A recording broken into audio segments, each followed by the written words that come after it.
The Tin Woodman of Oz, Lyman Frank Baum. This book is dedicated to the son of my son, Frank Alden Baum. Part 1. To my readers. I know that some of you have been waiting for this story of the Tin Woodman, because many of my correspondents have asked me, time and again, whatever became of the pretty Munchkin girl whom Nick Chopper was engaged to marry before the wicked witch enchanted his axe and he traded his flesh for tin. I, too, have wondered what became of her, but until the wanderer interested himself in the matter, the Tin Woodman knew no more than we did. However, he found her, after many thrilling adventures, as you will discover when you have read this story. I am delighted at the continued interest of both young and old in the Oz stories. A learned college professor recently wrote me to ask, for readers of what age are your books intended? It puzzled me to answer that properly, until I had looked over some of the letters I have received. One says, "I'm a little boy 5 years old, and I just love your Oz stories. My sister, who is writing this for me, reads me the Oz books, but I wish I could read them myself." Another letter says, "I'm a great girl 13 years old, so you'll be surprised when I tell you I'm not too old yet for the Oz stories." Here's another letter, "Since I was a young girl I've never missed getting a Baum book for Christmas. I'm married, now, but I'm as eager to get and read the Oz stories as ever." And still another writes, "My good wife and I, both more than 70 years of age, believe that we find more real enjoyment in your Oz books than in any other books we read."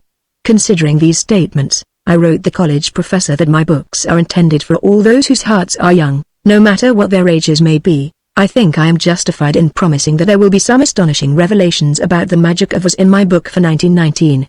Always your loving and grateful friend, L.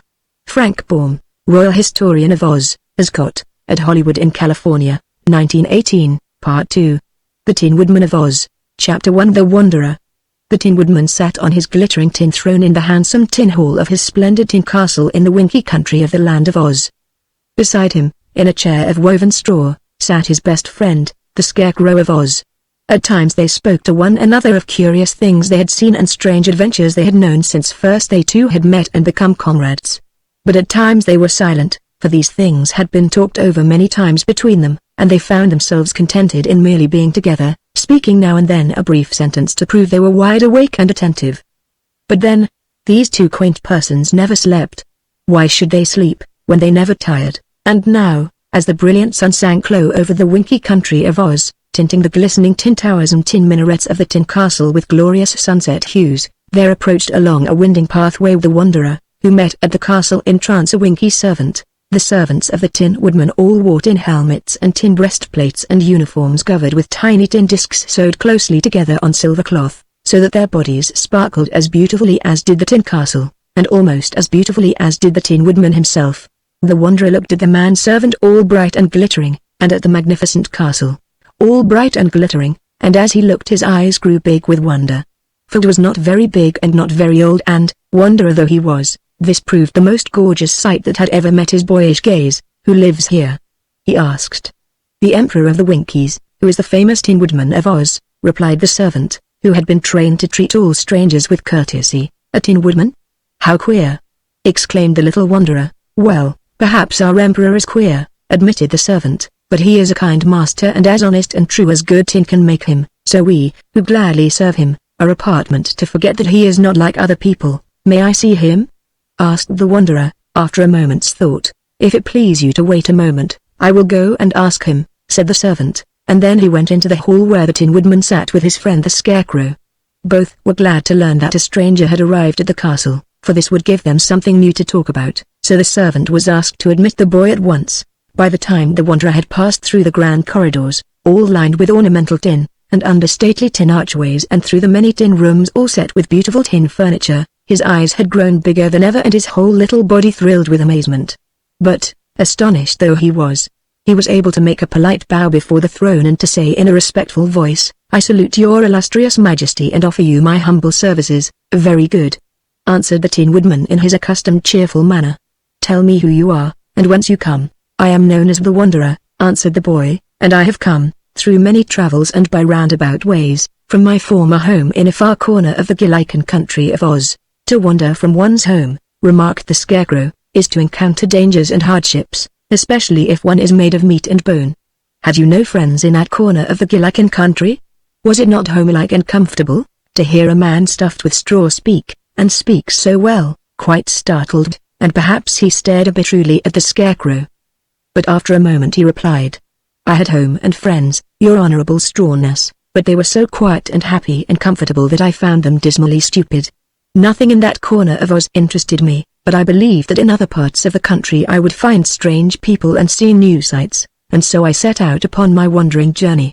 I have been a wanderer for nearly a full year, and now my wanderings have brought me to this splendid castle. I suppose," said the Tin Woodman, "that in this year you have seen so much that you have become very wise." "No," replied thoughtfully, "I'm not at all wise, I beg to assure your majesty. The more I wander the less I find that I know, for in the land of Oz much wisdom and many things may be learned. To learn is simple." "Don't you ask questions?" inquired the Scarecrow. "Yes, I ask as many questions as I dare, but some people refuse to answer questions. That is not kind of them," declared the Tin Woodman. "If one does not ask for information he seldom receives it, so I, for my part, make it a rule to answer any civil question that is asked me." "So do I," added the Scarecrow, nodding. "I am glad to hear this," said the Wanderer, "for it makes me bold to ask for something to eat." "Bless the boy!" cried the Emperor of the Winkies, "how careless of me not to remember that wanderers are usually hungry. I will have food brought you at once." Saying this he blew upon a tin whistle that was suspended from his tin neck, and at the summons a servant appeared and bowed low. The Tin Woodman ordered food for the stranger, and in a few minutes the servant brought in a tin tray heaped with a choice array of good things to eat, all neatly displayed on tin dishes that were polished till they shone like mirrors. The tray was set upon a tin table drawn before the throne, and the servant placed a tin chair before the table for the boy to seat himself. "Eat, friend wanderer," said the Emperor cordially, "and I trust the feast will be to your liking. I, myself, do not eat, being made in such manner that I require no food to keep me alive. Neither does my friend the Scarecrow. But all my Winky people eat, being formed of flesh, as you are, and so my tin cupboard is never bare, and strangers are always welcome to whatever it contains." The boy ate in silence for a time, being really hungry, but after his appetite was somewhat satisfied, he said, "How happened your majesty to be made of tin, and still be alive?" "That," replied the Tin Man, "is a long story." "The longer the better," said the boy. "Won't you please tell me the story?" "If you desire it," promised the Tin Woodman, leaning back in his tin throne and crossing his tin legs. "I haven't related my history in a long while, because everyone here knows it nearly as well as I do. But you, being a stranger, are no doubt curious to learn how I became so beautiful and prosperous, so I will recite for your benefit my strange adventures." "Thank you," said the Wanderer, still eating. "I was not always made of tin," began the Emperor, "for in the beginning I was a man of flesh and bone and blood and lived in the Munchkin country of Oz. There I was, by trade, a wood chopper, and contributed my share to the comfort of the Oz people by chopping up the trees of the forest to make firewood, with which the women would cook their meals while the children warmed themselves about the fires. For my home I had a little hut by the edge of the forest, and my life was one of much content until I fell in love with a beautiful Munchkin girl who lived not far away." "What was the Munchkin girl's name?" asked Nimmy. "This girl, so fair that the sunsets blushed when their rays fell upon her, lived with a powerful witch who wore silver shoes and who had made the poor child her slave. Nimmy was obliged to work from morning till night for the old witch of the East, scrubbing and sweeping her hut and cooking her meals and washing her dishes. She had to cut firewood, too, until I found her one day in the forest and fell in love with her. After that, I always brought plenty of firewood to Nimmy and we became very friendly. Finally I asked her to marry me, and she agreed to do so, but the witch happened to overhear our conversation and it made her very angry, for she did not wish her slave to be taken away from her. The witch commanded me never to come near Nimmy again, but I told her I was my own master and would do as I pleased, not realizing that this was a careless way to speak to a witch. The next day, as I was cutting wood in the forest, the cruel witch enchanted my axe, so that it slipped and cut off my right leg. "How dreadful!" cried the Wanderer. "Yes, it was a seeming misfortune," agreed the Tin Man, "for a one-legged wood chopper is of little use in his trade. But I could not allow the witch to conquer me so easily. I knew a very skillful mechanic at the other side of the forest, who was my friend, so I hopped on one leg to him and asked him to help me. He soon made me a new leg out of tin and fastened it cleverly to my meat body. It had joints at the knee and at the ankle and was almost as comfortable as the leg I had lost." "Your friend must have been a wonderful workman," exclaimed. "He was, indeed," admitted the Emperor. "He was a tinsmith by trade and could make anything out of tin. When I returned to Nimmy, The girl was delighted and threw her arms around my neck and kissed me, declaring she was proud of me. The witch saw the kiss and was more angry than before. When I went to work in the forest, next day, my axe, being still enchanted, slipped and cut off my other leg. Again I hopped, on my tin leg, to my friend the tinsmith, who kindly made me another tin leg and fastened it to my body. So I returned joyfully to Nemiami, who was much pleased with my glittering legs and promised that when we were wed she would always keep them oiled and polished. But the witch was more furious than ever, and as soon as I raised my axe to chop, it twisted around and cut off one of my arms.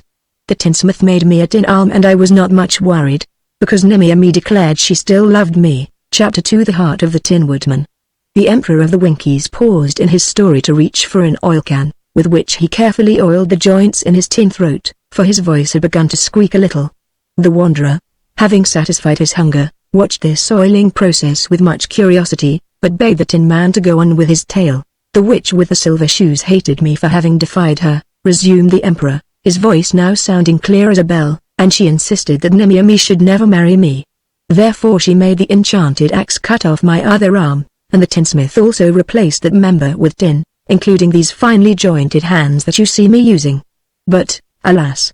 After that, the axe, still enchanted by the cruel witch, cut my body in two, so that I fell to the ground.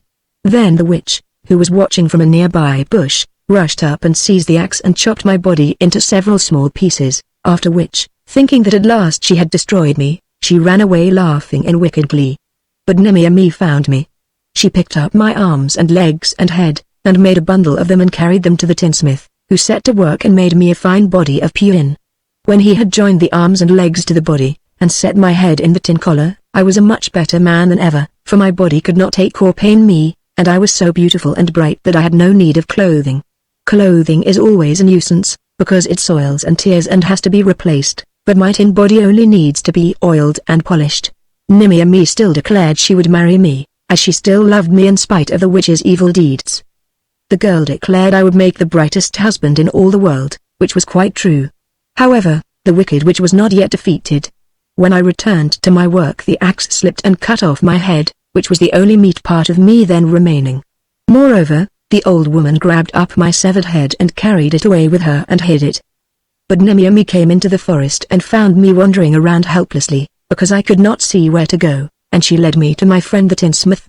The faithful fellow at once set to work to make me a tin head, and he had just completed it when Nemiami came running up with my old head, which she had stolen from the witch. But, on reflection, I considered the tin head far superior to the meat one. I am wearing it yet, so you can see its beauty and grace of outline, and the girl agreed with me that a man all made of tin was far more perfect than one formed of different materials. The tinsmith was as proud of his workmanship as I was, and for 3 whole days, all admired me and praised my beauty. Being now completely formed of tin, I had no more fear of the wicked witch, for she was powerless to injure me. Nemiami said we must be married at once, for then she could come to my cottage and live with me and keep me bright and sparkling. I am sure, my dear Nick, said the brave and beautiful girl, my name was then Nick Chopper, you should be told, that you will make the best husband any girl could have. I shall not be obliged to cook for you, for now you do not eat. I shall not have to make your bed, for tin does not tire or require sleep. When we go to a dance, you will not get weary before the music stops and say you want to go home. All day long, while you are chopping wood in the forest, I shall be able to amuse myself in my own way, a privilege few wives enjoy. There is no temper in your new head, so you will not get angry with me. Finally, I shall take pride in being the wife of the only lived tin woodman in all the world. Which shows that Nemiami was as wise as she was brave and beautiful. I think she was a very nice girl, said the wanderer. But, tell me, please, why were you not killed when you were chopped to pieces? In the land of Oz, replied the emperor, no one can ever be killed. A man with a wooden leg or a tin leg is still the same man, and, as I lost parts of my meat body by degrees, I always remained the same person as in the beginning, even though in the end I was all tin and no meat. I see, said the boy, thoughtfully. And did you marry Nemiami? No, answered the Tin Woodman, I did not. She said she still loved me, but I found that I no longer loved her. My tin body contained no heart, and without a heart no one can love. So the wicked witch conquered in the end, and when I left the Munchkin country of Oz, the poor girl was still the slave of the witch and had to do her bidding day and night. Where did you go? Asked. Well, I first started out to find a heart, so I could love Nimmy again, but hearts are more scarce than one would think. One day, in a big forest that was strange to me, my joints suddenly became rusted, because I had forgotten to oil them. There I stood, unable to move hand or foot.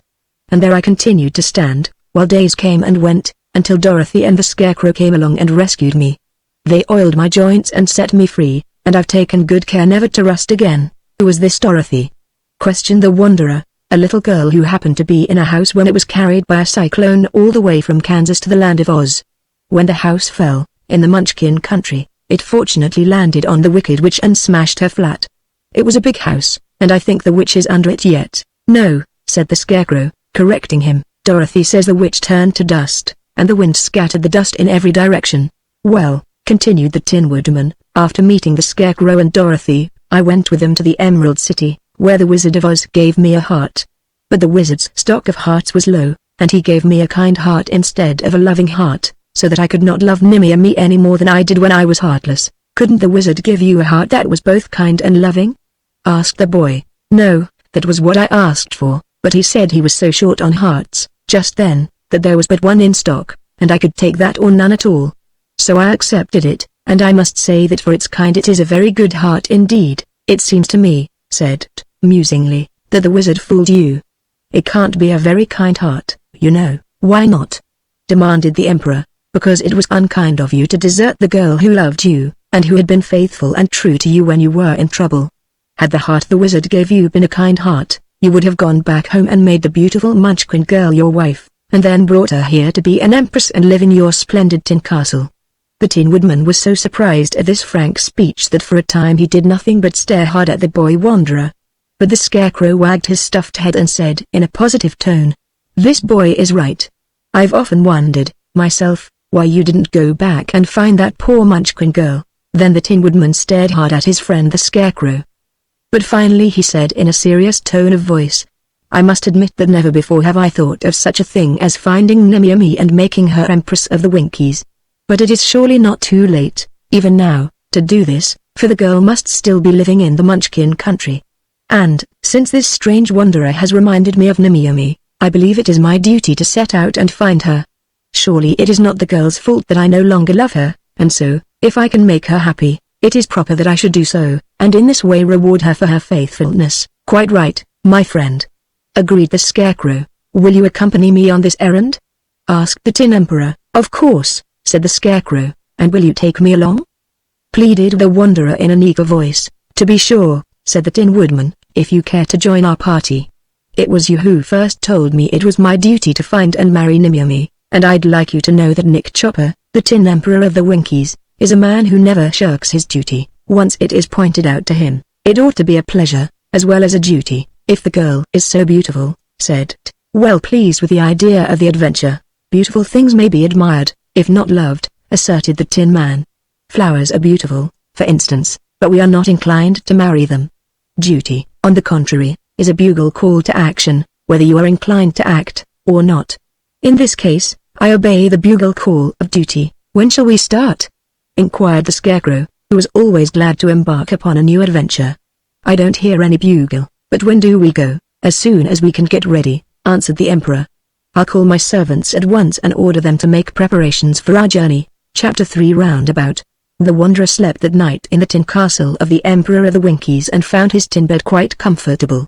Early the next morning he rose and took a walk through the gardens, where there were tin fountains and beds of curious tin flowers, and where tin birds perched upon the branches of tin trees and sang songs that sounded like the notes of tin whistles.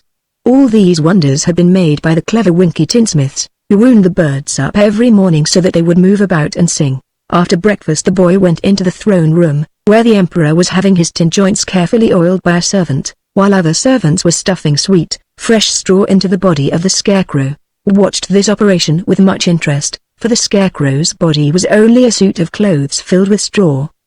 The coat was buttoned tight to keep the packed straw from falling out, and a rope was tied around the waist to hold it in shape and prevent the straw from sagging down. The Scarecrow's head was a gunny sack filled with bran, on which the eyes, nose and mouth had been painted. His hands were white cotton gloves stuffed with fine straw. Noticed that even when carefully stuffed and patted into shape, The straw man was awkward in his movements and decidedly wobbly on his feet, so the boy wondered if the Scarecrow would be able to travel with them all the way to the forests of the Munchkin country of Oz. The preparations made for this important journey were very simple. A knapsack was filled with food and given the wanderer to carry upon his back, for the food was for his use alone. The Tin Woodman shouldered an axe which was sharp and brightly polished, and the Scarecrow put the Emperor's oil can in his pocket, that he might oil his friends' joints should they need it. "Who'll govern the Winky country during your absence?" asked the boy. "Why, the country will run itself," answered the Emperor. "As a matter of fact, my people do not need an emperor, for Ozma of Oz watches over the welfare of all her subjects, including the Winkies. Like a good many kings and emperors, I have a grand title, but very little real power, which allows me time to amuse myself in my own way. The people of Oz have but one law to obey, which is, behave yourself, so it is easy for them to abide by this law, and you'll notice they behave very well.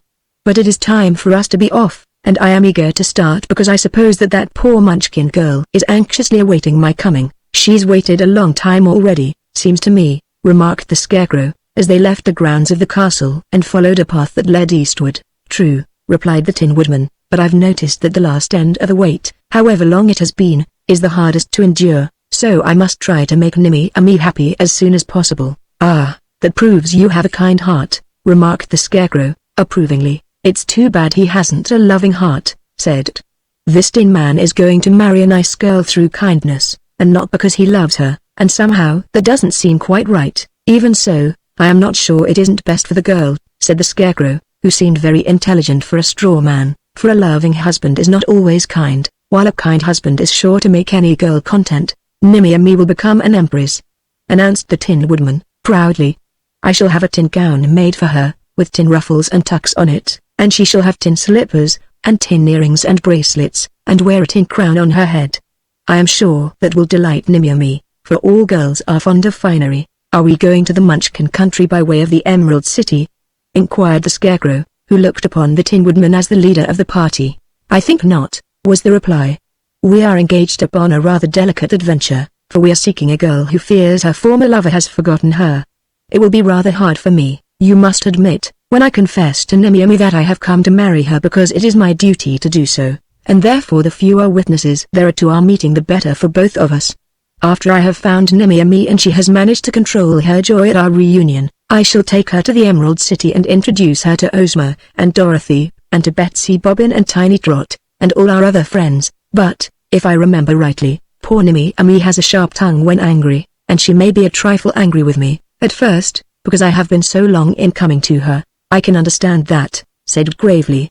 "But how can we get to the part of the Munchkin country where you once lived without passing through the Emerald City?" "Why, that is easy," the Tin Man assured him. "I have a map of Oz in my pocket," persisted the boy, "and it shows that the Winky country, where we now are, is at the west of Oz, and the Munchkin country at the east, while directly between them lies the Emerald City." "True enough, but we shall go toward the north, first of all, into the Gillikin country, and so pass around the Emerald City," explained the Tin Woodman. "That may prove a dangerous journey," replied the boy.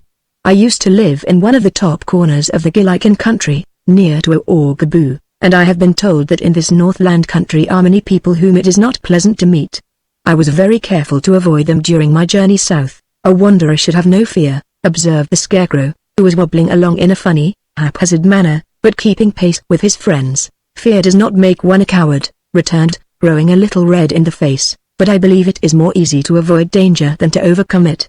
The safest way is the best way, even for one who is brave and determined.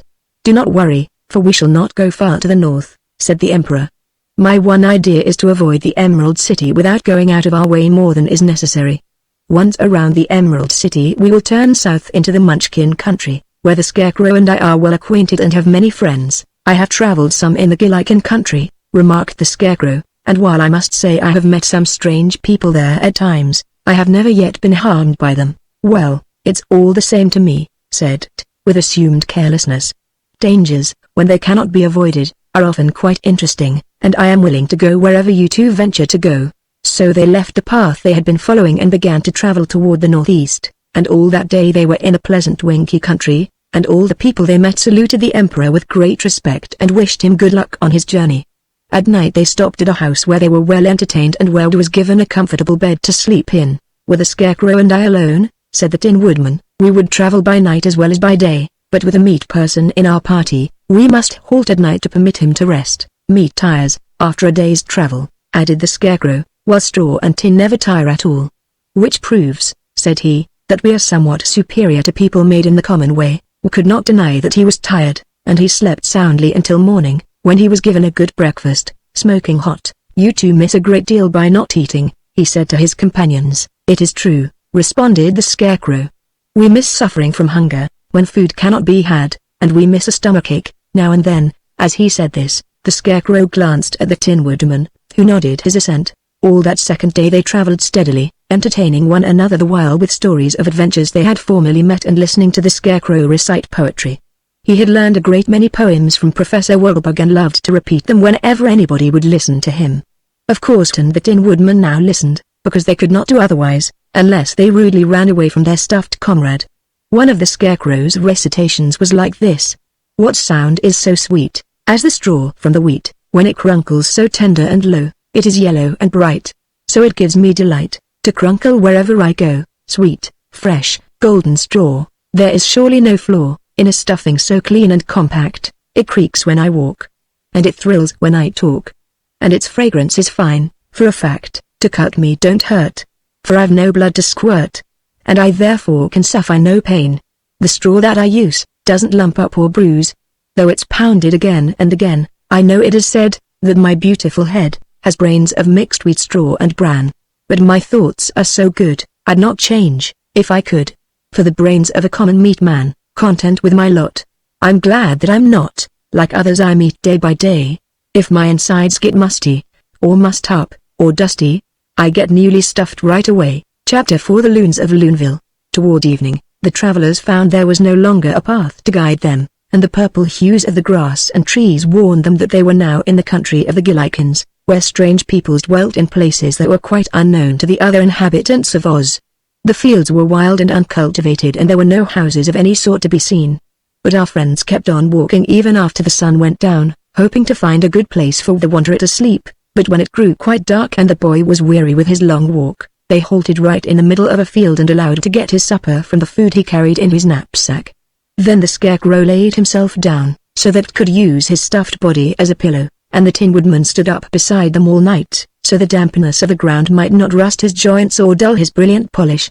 Whenever the dew settled on his body he carefully wiped it off with a cloth, and so in the morning the Emperor shone as brightly as ever in the rays of the rising sun. They wakened the boy at daybreak, the Scarecrow saying to him, "We have discovered something queer, and therefore we must counsel together what to do about it." "What have you discovered?" asked, rubbing the sleep from his eyes with his knuckles and giving 3 wide yawns to prove he was fully awake. "A sign," said the Tin Woodman. "A sign, and another path. What does the sign say?" inquired the boy. "It says that all strangers are warned not to follow this path to Loonville," answered the Scarecrow, who could read very well when his eyes had been freshly painted. "In that case," said the boy, opening his knapsack to get some breakfast, "let us travel in some other direction." But this did not seem to please either of his companions. "I'd like to see what Loonville looks like," remarked the Tin Woodman. "When one travels, it is foolish to miss any interesting sight," added the Scarecrow. "But warning means danger," protested the wanderer, "and I believe it sensible to keep out of danger whenever we can." They made no reply to this speech for a while. Then said the Scarecrow, "I have escaped so many dangers, during my lifetime, that I am not much afraid of anything that can happen." "Nor am I," exclaimed the Tin Woodman, swinging his glittering axe around his tin head, in a series of circles. "Few things can injure tin, and my axe is a powerful weapon to use against a foe. But our boyfriend," he continued, looking solemnly at, "might perhaps be injured if the people of Loonville are really dangerous, so I propose he waits here while you and I, friend Scarecrow, visit the forbidden city of Loonville." "Don't worry about me," advised, calmly. "Wherever you wish to go, I will go, and share your dangers. During my wanderings I have found it more wise to keep out of danger than to venture in, but at that time I was alone, and now I have 2 powerful friends to protect me." So, when he had finished his breakfast, they all set out along the path that led to Loonville. "It is a place I have never heard of before," remarked the Scarecrow, as they approached a dense forest. "The inhabitants may be people, of some sort, or they may be animals. But whatever they prove to be, we will have an interesting story to relate to Dorothy and Ozma on our return. The path led into the forest, but the big trees grew so closely together and the vines and underbrush were so thick and matted that they had to clear a path at each step in order to proceed. In one or two places the Tin Man, who went first to clear the way, cut the branches with a blow of his axe. Followed next, and last of the three came the Scarecrow, who could not have kept the path at all had not his comrades broken the way for his straw-stuffed body. Presently the Tin Woodman pushed his way through some heavy underbrush, and almost tumbled headlong into a vast cleared space in the forest. The clearing was circular, big and roomy, yet the top branches of the tall trees reached over and formed a complete dome or roof for it. Strangely enough, it was not dark in this immense natural chamber in the woodland, for the place glowed with a soft, white light that seemed to come from some unseen source. In the chamber were grouped dozens of queer creatures, and these so astonished the Tin Man that had to push his metal body aside, that he might see, too. And the Scarecrow pushed aside, so that the three travelers stood in a row, staring with all their eyes. The creatures they beheld were round and ball-like, round in body, round in legs and arms, round in hands and feet and round of head. The only exception to the roundness was a slight hollow on the top of each head, making it saucer-shaped instead of dome-shaped. They wore no clothes on their puffy bodies, nor had they any hair. Their skins were all of a light grey color, and their eyes were mere purple spots. Their noses were as puffy as the rest of them. "Are they rubber, do you think?" asked the Scarecrow, who noticed that the creatures bounded, as they moved, and seemed almost as light as air.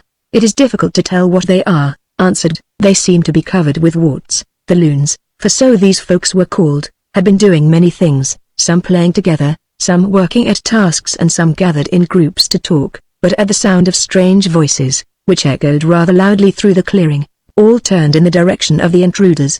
Then, in a body, they all rushed forward, running and bounding with tremendous speed. The Tin Woodman was so surprised by this sudden dash that he had no time to raise his axe before the loons were on them. The creatures swung their puffy hands, which looked like boxing gloves, and pounded the three travelers as hard as they could, on all sides. The blows were quite soft and did not hurt our friends at all, but the onslaught quite bewildered them, so that in a brief period all three were knocked over and fell flat upon the ground. Once down, many of the loons held them, to prevent their getting up again, while others wound long tendrils of vines about them, binding their arms and legs to their bodies and so rendering them helpless. "Aha!" cried the biggest loon of all, "we've got em safe, so let's carry em to King Bal and have em dried, and condemned and perforated." They had to drag their captives to the center of the dome chamber, for their weight, as compared with that of the loons, prevented their being carried. Even the Scarecrow was much heavier than the puffy loons. But finally the party halted before a raised platform, on which stood a sort of throne, consisting of a big, wide chair with a string tied to one arm of it. This string led upward to the roof of the dome. Arranged before the platform, the prisoners were allowed to sit up, facing the empty throne. "Good," said the big loon who had commanded the party. "Now to get King Bal to judge these terrible creatures we have so bravely captured." As he spoke he took hold of the string and began to pull as hard as he could. One or two of the others helped him and pretty soon, as they drew in the cord, the leaves above them parted and a loon appeared at the other end of the string. It didn't take long to draw him down to the throne, where he seated himself and was tied in, so he wouldn't float upward again. "Hello," said the king, blinking his purple eyes at his followers. "What's up now, strangers, your majesty?" "Strangers and captives," replied the big loon, pompously. "Dear me. I see em very plainly," exclaimed the king, his purple eyes bulging out as he looked at the three prisoners. "What curious animals. Are they dangerous, do you think, my good Panther?" "I'm afraid so, your majesty. Of course, they may not be dangerous, but we mustn't take chances. Enough accidents happen to us poor loons as it is, and my advice is to condemn and perforate em as quickly as possible." "Keep your advice to yourself," said the monarch, in a peeved tone. "Who's king here, anyhow? You or me?" "We made you our king because you have less common sense than the rest of us," answered Pantaloon, indignantly. "I could have been king myself, had I wanted to, but I didn't care for the hard work and responsibility." As he said this, the big loon strutted back and forth in the space between the throne of King Bal and the prisoners, and the other loons seemed much impressed by his defiance. But suddenly there came a sharp report and Pantaloon instantly disappeared, to the great astonishment of the Scarecrow, the Tin Woodman and the Wanderer, who saw on the spot where the big fellow had stood a little heap of flabby, wrinkled skin that looked like a collapsed rubber balloon. There, exclaimed the king. I expected that would happen. The conceited rascal wanted to puff himself up until he was bigger than the rest of you, and this is the result of his folly. Get the pump working, some of you, and blow him up again. We will have to mend the puncture first, your majesty, suggested one of the loons, and the prisoners noticed that none of them seemed surprised or shocked at the sad accident to Panther. All right, grumbled the king. Fetch Till to mend him. One or two ran away and presently returned, followed by a lady loon wearing huge, puffed-up rubber skirts. Also she had a purple feather fastened to a wart on the top of her head, and around her waist was a sash of fibre-like vines, dried and tough, that looked like strings. Get to work, Till, commanded King Baum. Panther has just exploded. The lady loon picked up the bunch of skin and examined it carefully until she discovered a hole in one foot. Then she pulled a strand of string from her sash, and drawing the edges of the hole together, she tied them fast with the string, thus making one of those curious warts which the strangers had noticed on so many loons. Having done this, Till loon tossed the bit of skin to the other loons and was about to go away when she noticed the prisoners and stopped to inspect them. Dear me, said Till, what dreadful creatures. Where did they come from? We captured them, replied one of the loons. And what are we going to do with them? Inquired the girl loon. Perhaps we'll condemn M and puncture M, answered the king. Well, said she, still I'm not sure they'll puncture. Let's try it, and see. One of the loons ran to the forest's edge and quickly returned with a long, sharp thorn. He glanced at the king, who nodded his head in assent, and then he rushed forward and stuck the thorn into the leg of the scarecrow.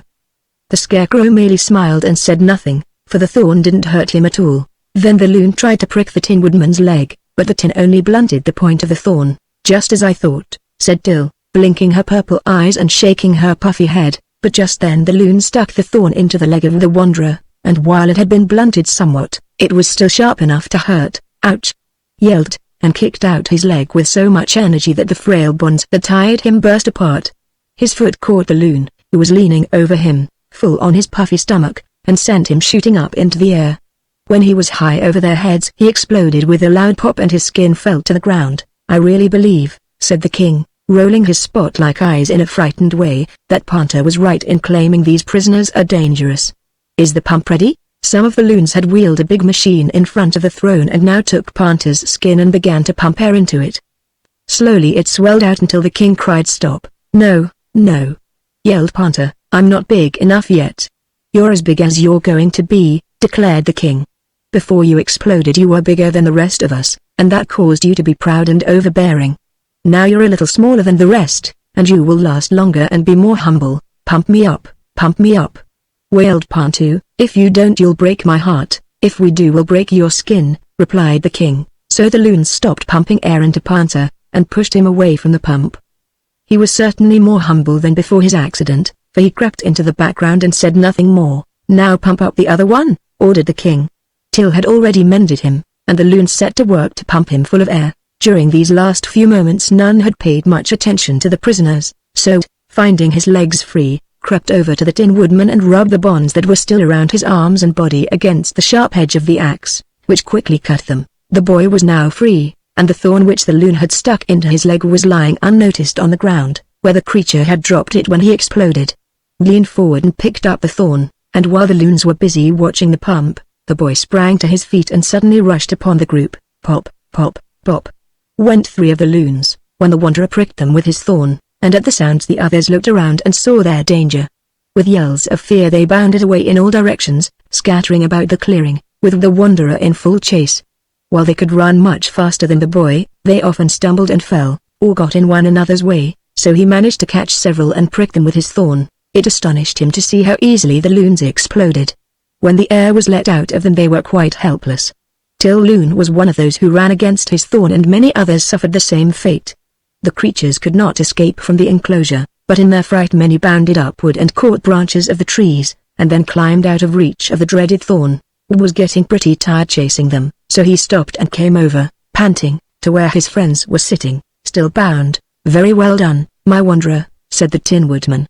It is evident that we need fear these puffed-up creatures no longer, so be kind enough to unfasten our bonds and we will proceed upon our journey. Untied the bonds of the scarecrow and helped him to his feet. Then he freed the Tin Woodman, who got up without help. Looking around them, they saw that the only loon now remaining within reach was Balloon, the king, who had remained seated in his throne, watching the punishment of his people with a bewildered look in his purple eyes. "Shall I puncture the king?" the boy asked his companions. King Baum must have overheard the question, for he fumbled with the cord that fastened him to the throne and managed to release it. Then he floated upward until he reached the leafy dome, and parting the branches he disappeared from sight.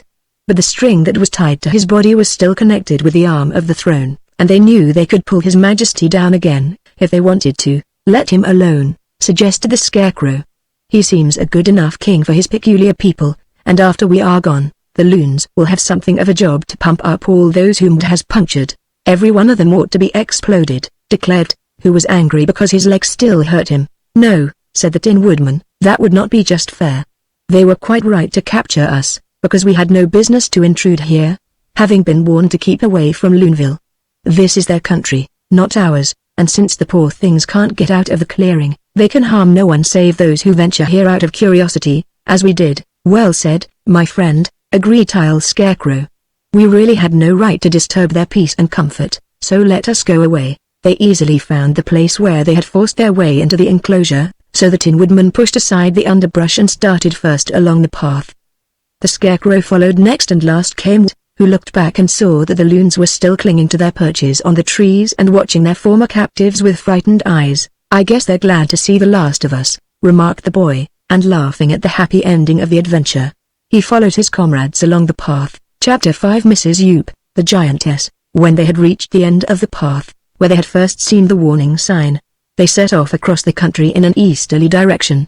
Before long they reached rolling lands, which were a succession of hills and valleys where constant climbs and descents were required, and their journey now became tedious, because on climbing each hill, they found before them nothing in the valley below it except grass, or weeds or stones.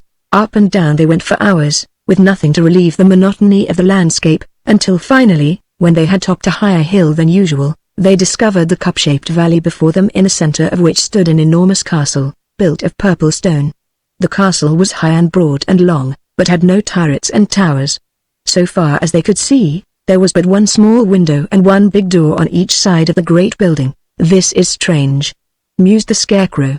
"I'd no idea such a big castle existed in this Gillikin country. I wonder who lives here." "It seems to me, from this distance," remarked the Tin Woodman, "that it's the biggest castle I ever saw. It is really too big for any use, and no one could open or shut those big doors without a stepladder. Perhaps, if we go nearer, we shall find out whether anybody lives there or not," suggested.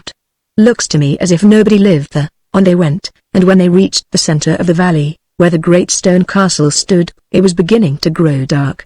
So they hesitated as to what to do. "If friendly people happen to live here," said it, "I shall be glad of a bed, but should enemies occupy the place, I prefer to sleep upon the ground. And if no one at all lives here," added the Scarecrow, "we can enter, and take possession, and make ourselves at home." While speaking he went nearer to one of the great doors, which was 3 times as high and broad as any he had ever seen in a house before, and then he discovered, engraved in big letters upon a stone over the doorway, the words, "Yoop Castle." "Oh oh!" he exclaimed, "I know the place now. This was probably the home of Mr. Yoop, a terrible giant whom I have seen confined in a cage, a long way from here. Therefore this castle is likely to be empty and we may use it in any way we please." "Yes, yes," said the Tin Emperor, nodding, "I also remember Mr. Yoop. But how are we to get into his deserted castle? The latch of the door is so far above our heads that none of us can reach it." They considered this problem for a while, and then said to the Tin Man, "If I stand upon your shoulders, I think I can unlatch the door."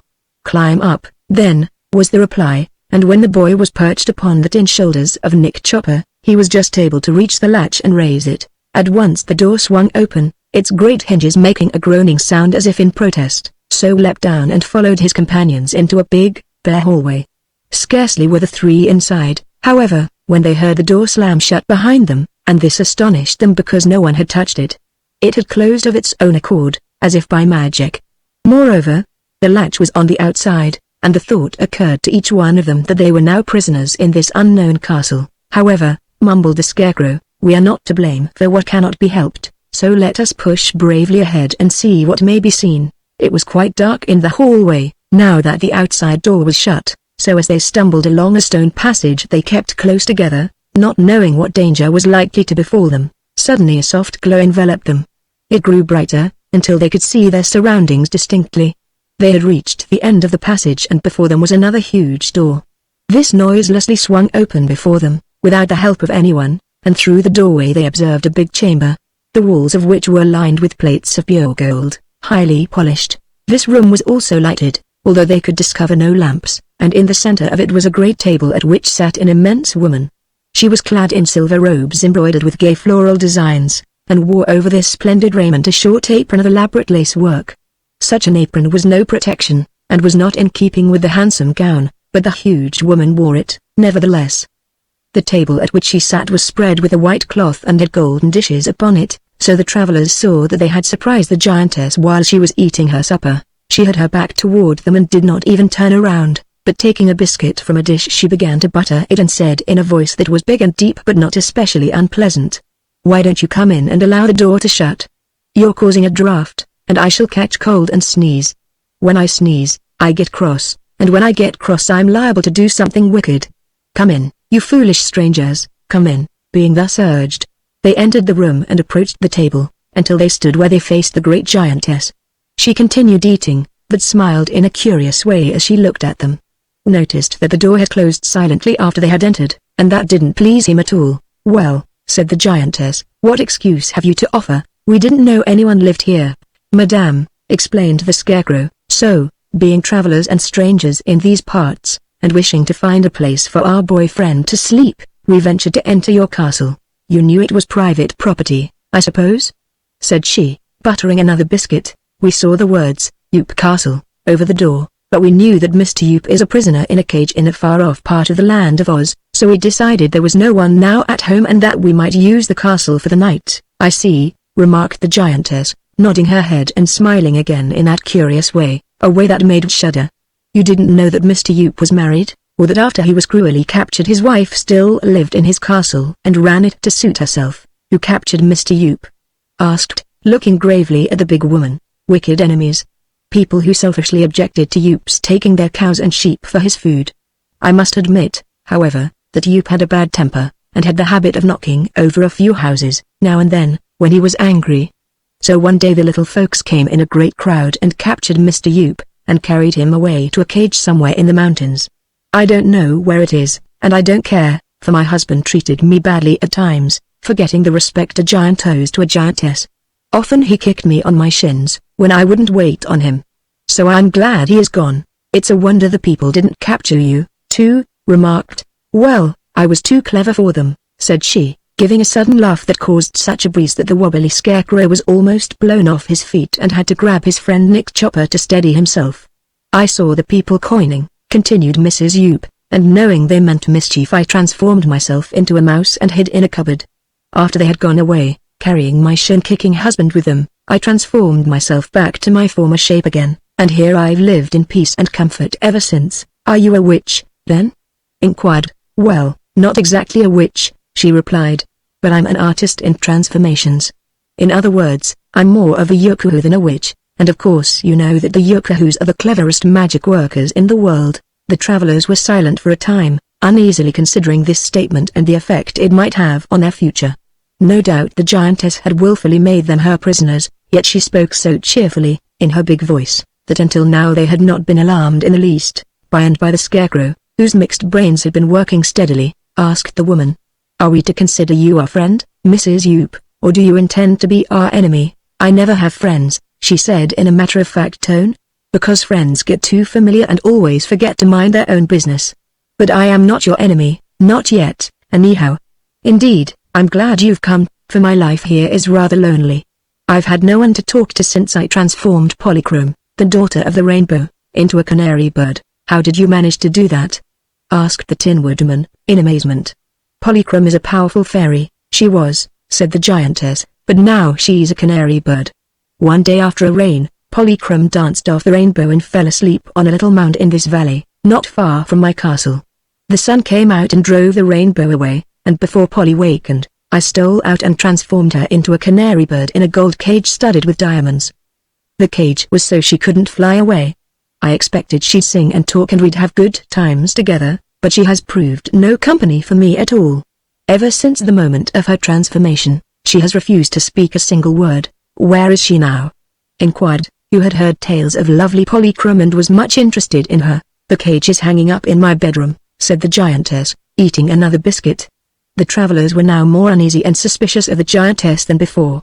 If Polychrome, the rainbow's daughter, who was a real fairy, has been transformed and enslaved by this huge woman, who claimed to be a yookoohoo, what was liable to happen to them? Said the Scarecrow, twisting his stuffed head around in Mrs. Yoop's direction. "Do you know, Mom, who we are?" "Of course," said she, "a straw man, a tin man and a boy. We are very important people," declared the Tin Woodman. "All the better," she replied. "I shall enjoy your society the more on that account. For I mean to keep you here as long as I live, to amuse me when I get lonely. And," she added slowly, "in this valley no one ever dies." They didn't like this speech at all, so the Scarecrow frowned in a way that made Mrs. Yoop smile, while the Tin Woodman looked so fierce that Mrs. Yoop laughed. The Scarecrow suspected she was going to laugh, so he slipped behind his friends to escape the wind from her breath. From this safe position he said warningly, "We have powerful friends who will soon come to rescue us. Let them come," she returned, with an accent of scorn. "When they get here they will find neither a boy, nor a tin man, nor a scarecrow, for tomorrow morning I intend to transform you all into other shapes, so that you cannot be recognized." This threat filled them with dismay. The good-natured giantess was more terrible than they had imagined. She could smile and wear pretty clothes and at the same time be even more cruel than her wicked husband had been. Both the Scarecrow and the Tin Woodman tried to think of some way to escape from the castle before morning, but she seemed to read their thoughts and shook her head. "Don't worry your poor brains," said she. "You can't escape me, however hard you try. But why should you wish to escape? I shall give you new forms that are much better than the ones you now have. Be contented with your fate, for discontent leads to unhappiness, and unhappiness, in any form, is the greatest evil that can befall you." "What forms do you intend to give us?" asked earnestly. "I haven't decided, as yet. I'll dream over it tonight, so in the morning I shall have made up my mind how to transform you." "Perhaps you'd prefer to choose your own transformations?" "No," said I prefer to remain as I am." "That's funny," she retorted. "You are little, and you're weak, as you are, you're not much account, anyhow. The best thing about you is that you're alive, for I shall be able to make of you some sort of live creature which will be a great improvement on your present form." She took another biscuit from a plate and dipped it in a pot of honey and calmly began eating it. The Scarecrow watched her thoughtfully. "There are no fields of grain in your valley," said he. "Where, then, did you get the flour to make your biscuits?" "Mercy me! Do you think I'd bother to make biscuits out of flour?" she replied. "That is altogether too tedious a process for a yookoohoo. I set some traps this afternoon and caught a lot of field mice, but as I do not like to eat mice, I transformed them into hot biscuits for my supper. The honey in this pot was once a wasp's nest, but since being transformed it has become sweet and delicious. All I need do, when I wish to eat, is to take something I don't care to keep, and transform it into any sort of food I like, and eat it. Are you hungry?" "I don't eat, thank you," said the Scarecrow. "Nor do I," said the Tin Woodman. "I have still a little natural food in my knapsack," said the Wanderer, "and I'd rather eat that than any wasp's nest." "Everyone to his taste," said the giantess carelessly, and having now finished her supper she rose to her feet, clapped her hands together, and the supper table at once disappeared. Chapter 6 The Magic of a Yookoohoo. Wood had seen very little of magic during his wanderings, while the Scarecrow and the Tin Woodman had seen a great deal of many sorts in their lives, yet all three were greatly impressed by Mrs. Yoop's powers. She did not affect any mysterious airs or indulge in chants or mystic rites, as most witches do, nor was the giantess old and ugly or disagreeable in face or manner. Nevertheless, she frightened her prisoners more than any witch could have done. "Please be seated," she said to them, as she sat herself down in a great armchair and spread her beautiful embroidered skirts for them to admire. But all the chairs in the room were so high that our friends could not climb to the seats of them. Mrs. Yoop observed this and waved her hand, when instantly a golden ladder appeared leaning against a chair opposite her own. "Climb up," said she, and they obeyed, the Tin Man and the boy assisting the more clumsy Scarecrow. When they were all seated in a row on the cushion of the chair, the giantess continued, "Now tell me how you happened to travel in this direction, and where you came from and what your errand is." So the Tin Woodman told her all about Nemiomi, and how he had decided to find her and marry her, although he had no loving heart. The story seemed to amuse the big woman, who then began to ask the Scarecrow questions and for the first time in her life heard of Ozma of Oz, and of Dorothy and Jack Pumpkinhead and Dr. Piped and Tick-Tock and many other Oz people who are well known in the Emerald City. Also had to tell his story, which was very simple and did not take long. The giantess laughed heartily when the boy related their adventure at Loonville, but said she knew nothing of the loons because she never left her valley. There are wicked people who would like to capture me, as they did my giant husband, Mr. Yoop, said she, so I stay at home and mind my own business. If Ozma knew that you dared to work magic without her consent, she would punish you severely, declared the Scarecrow, for this castle is in the land of Oz, and no persons in the land of Oz are permitted to work magic except Glinda the Good and the little wizard who lives with Ozma in the Emerald City. That for your Ozma! Exclaimed the giantess, snapping her fingers in derision. What do I care for a girl whom I have never seen and who has never seen me? But Ozma is a fairy, said the Tin Woodman, and therefore she is very powerful. Also, we are under Ozma's protection, and to injure us in any way would make her extremely angry. What I do here, in my own private castle in this secluded valley, where no one comes but fools like you, can never be known to your fairy Ozma, returned the giantess. Do not seek to frighten me from my purpose, and do not allow yourselves to be frightened, for it is best to meet bravely what cannot be avoided. I am now going to bed, and in the morning I will give you all new forms, such as will be more interesting to me than the ones you now wear. Good night, and pleasant dreams. Saying this, Mrs. Yoop rose from her chair and walked through a doorway into another room. So heavy was the tread of the giantess that even the walls of the big stone castle trembled as she stepped. She closed the door of her bedroom behind her, and then suddenly the light went out and the three prisoners found themselves in total darkness. The Tin Woodman and the Scarecrow didn't mind the dark at all, but the Wanderer felt worried to be left in this strange place in this strange manner, without being able to see any danger that might threaten. The big woman might have given me a bed, anyhow, he said to his companions, and scarcely had he spoken when he felt something press against his legs, which were then dangling from the seat of the chair. Leaning down, he put out his hand and found that a bedstead had appeared, with mattress, sheets and covers, all complete. He lost no time in slipping down upon the bed and was soon fast asleep. During the night the Scarecrow and the Emperor talked in low tones together, and they got out of the chair and moved all about the room, feeling for some hidden spring that might open a door or window and permit them to escape.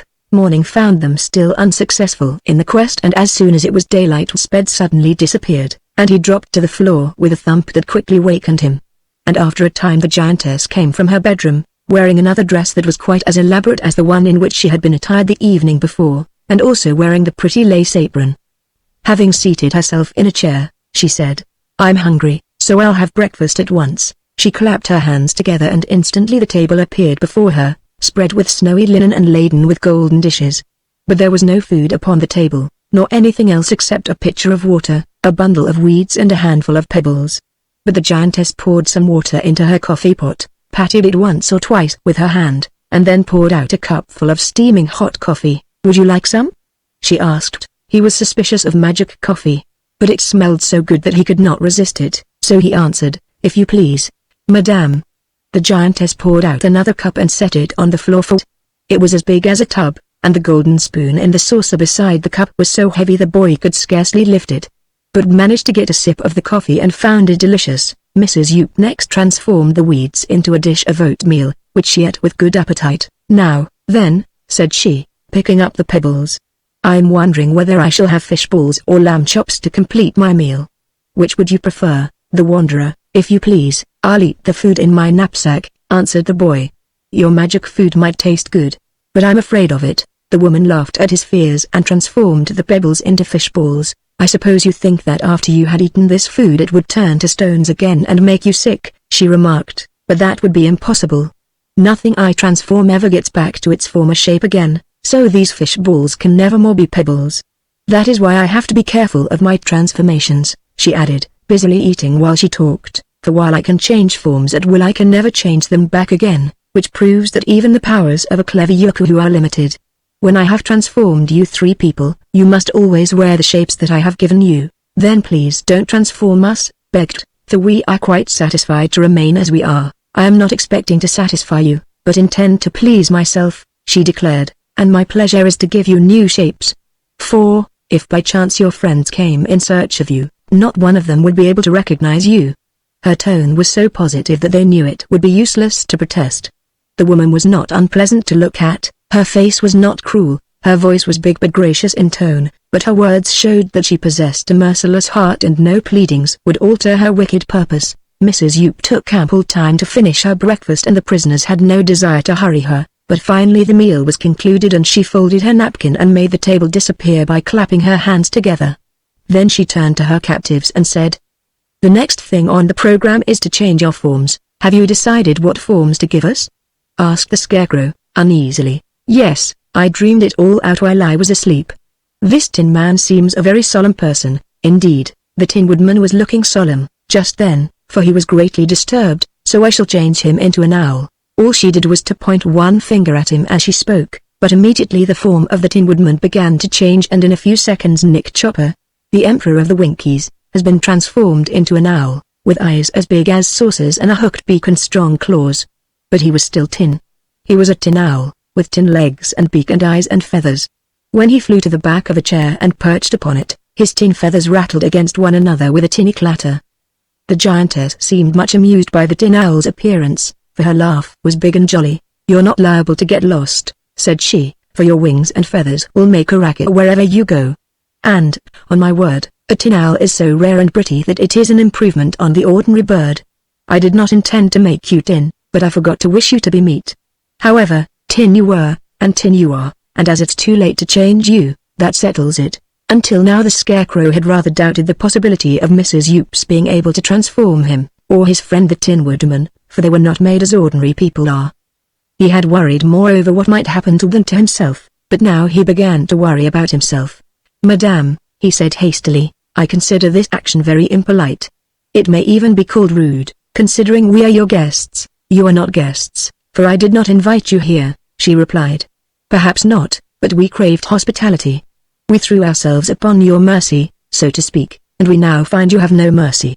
Therefore, if you will excuse the expression, I must say it is downright wicked to take our proper forms away from us and give us others that we do not care for. Are you trying to make me angry?" she asked, frowning. "By no means," said the Scarecrow. "I'm just trying to make you act more ladylike." "Oh, indeed. In my opinion, Mr. Scarecrow, you are now acting like a bear, so a bear you shall be." Again the dreadful finger pointed, this time in the Scarecrow's direction, and at once his form began to change. In a few seconds he had become a small brown bear, but he was stuffed with straw as he had been before. And when the little brown bear shuffled across the floor he was just as wobbly as the Scarecrow had been and moved just as awkwardly. Wood was amazed, but he was also thoroughly frightened. "Did it hurt?" he asked the little brown bear. "No, of course not," growled the Scarecrow in the bear's form, "but I don't like walking on four legs, it's undignified. Consider my humiliation," chirped the tin owl, trying to settle its tin feathers smoothly with its tin beak. "And I can't see very well, either. The light seems to hurt my eyes." "That's because you are an owl," said it.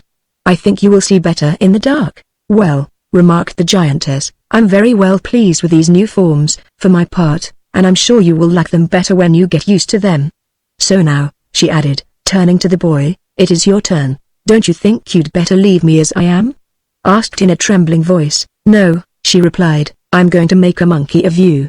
I love monkeys, they're so cute, and I think a green monkey will be lots of fun and amuse me when I am sad." Wood shivered, for again the terrible magic finger pointed, and pointed directly his way.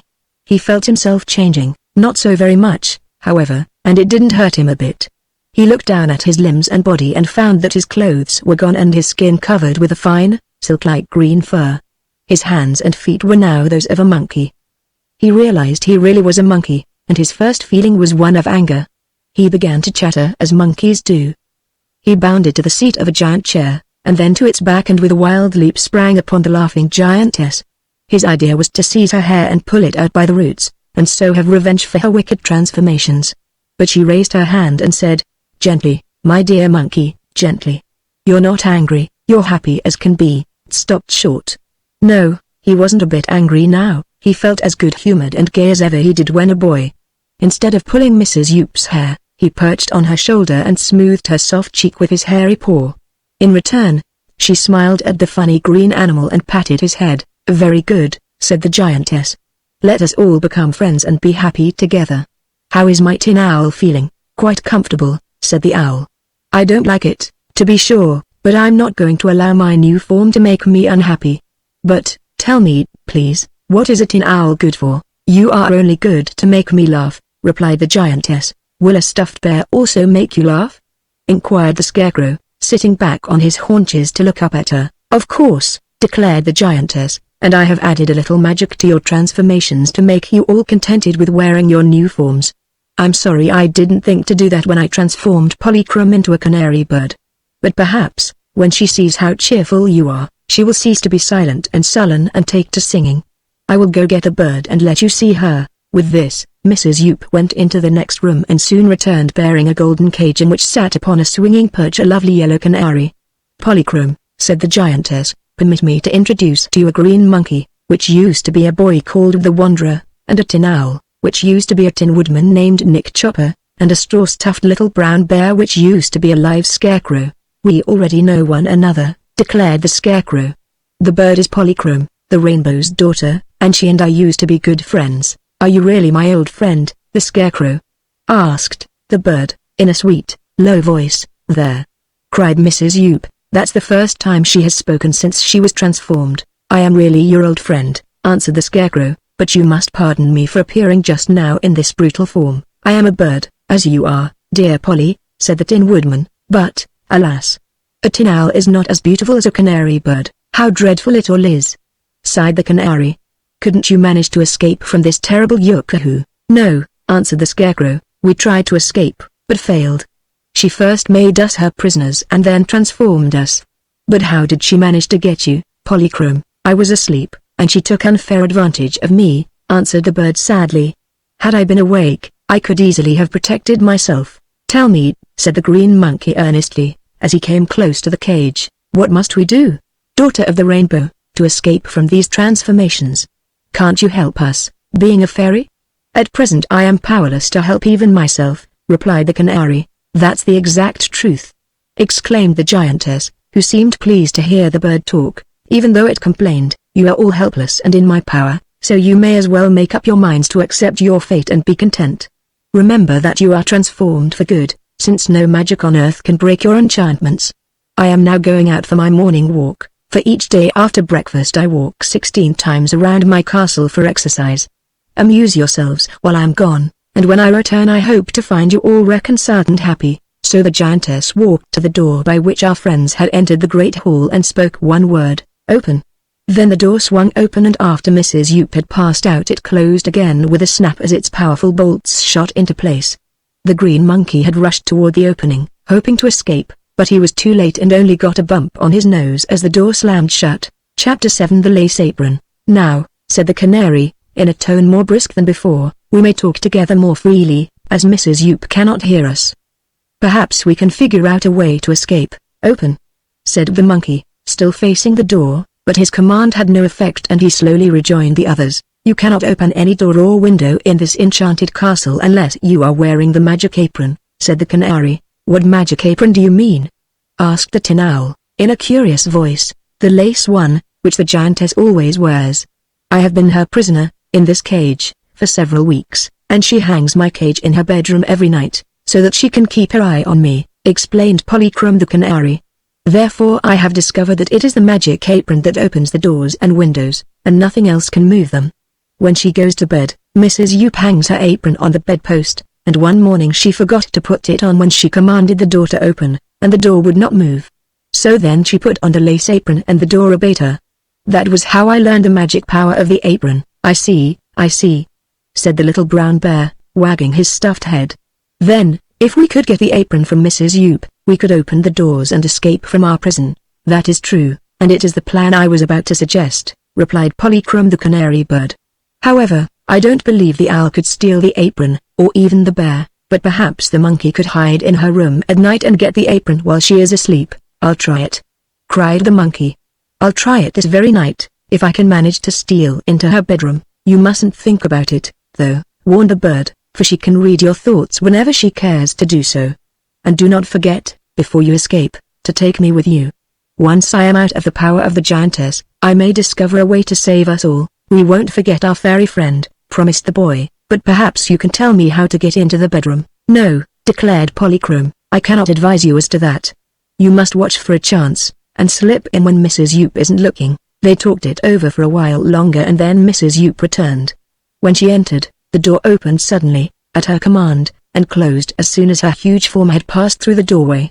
During that day she entered her bedroom several times, on one errand or another, but always she commanded the door to close behind her and her prisoners found not the slightest chance to leave the big hall in which they were confined. The green monkey thought it would be wise to make a friend of the big woman, so as to gain her confidence, so he sat on the back of her chair and chatted to her while she mended her stockings and sewed silver buttons on some golden shoes that were as big as rowboats.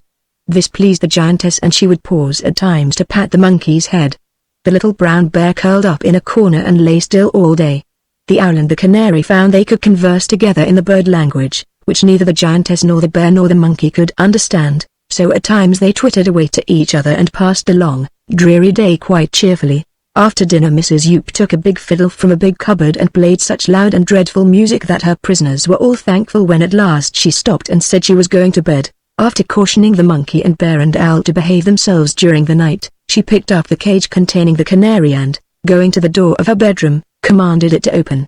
Just then, however, she remembered she had left her fiddle lying upon a table, so she went back for it and put it away in the cupboard, and while her back was turned a green monkey slipped through the open door into her bedroom and hid underneath the bed. The giantess, being sleepy, did not notice this, and entering her room she made the door close behind her and then hung the birdcage on a peg by the window. Then she began to undress, first taking off the lace apron and laying it over the bedpost, where it was within easy reach of her hand. As soon as Mrs. Yup was in bed the lights all went out, and the monkey crouched under the bed and waited patiently until he heard the giantess snoring. Then he crept out and in the dark felt around until he got hold of the apron, which he at once tied around his own waist. Next, tried to find the canary, and there was just enough moonlight showing through the window to enable him to see where the cage hung, but it was out of his reach.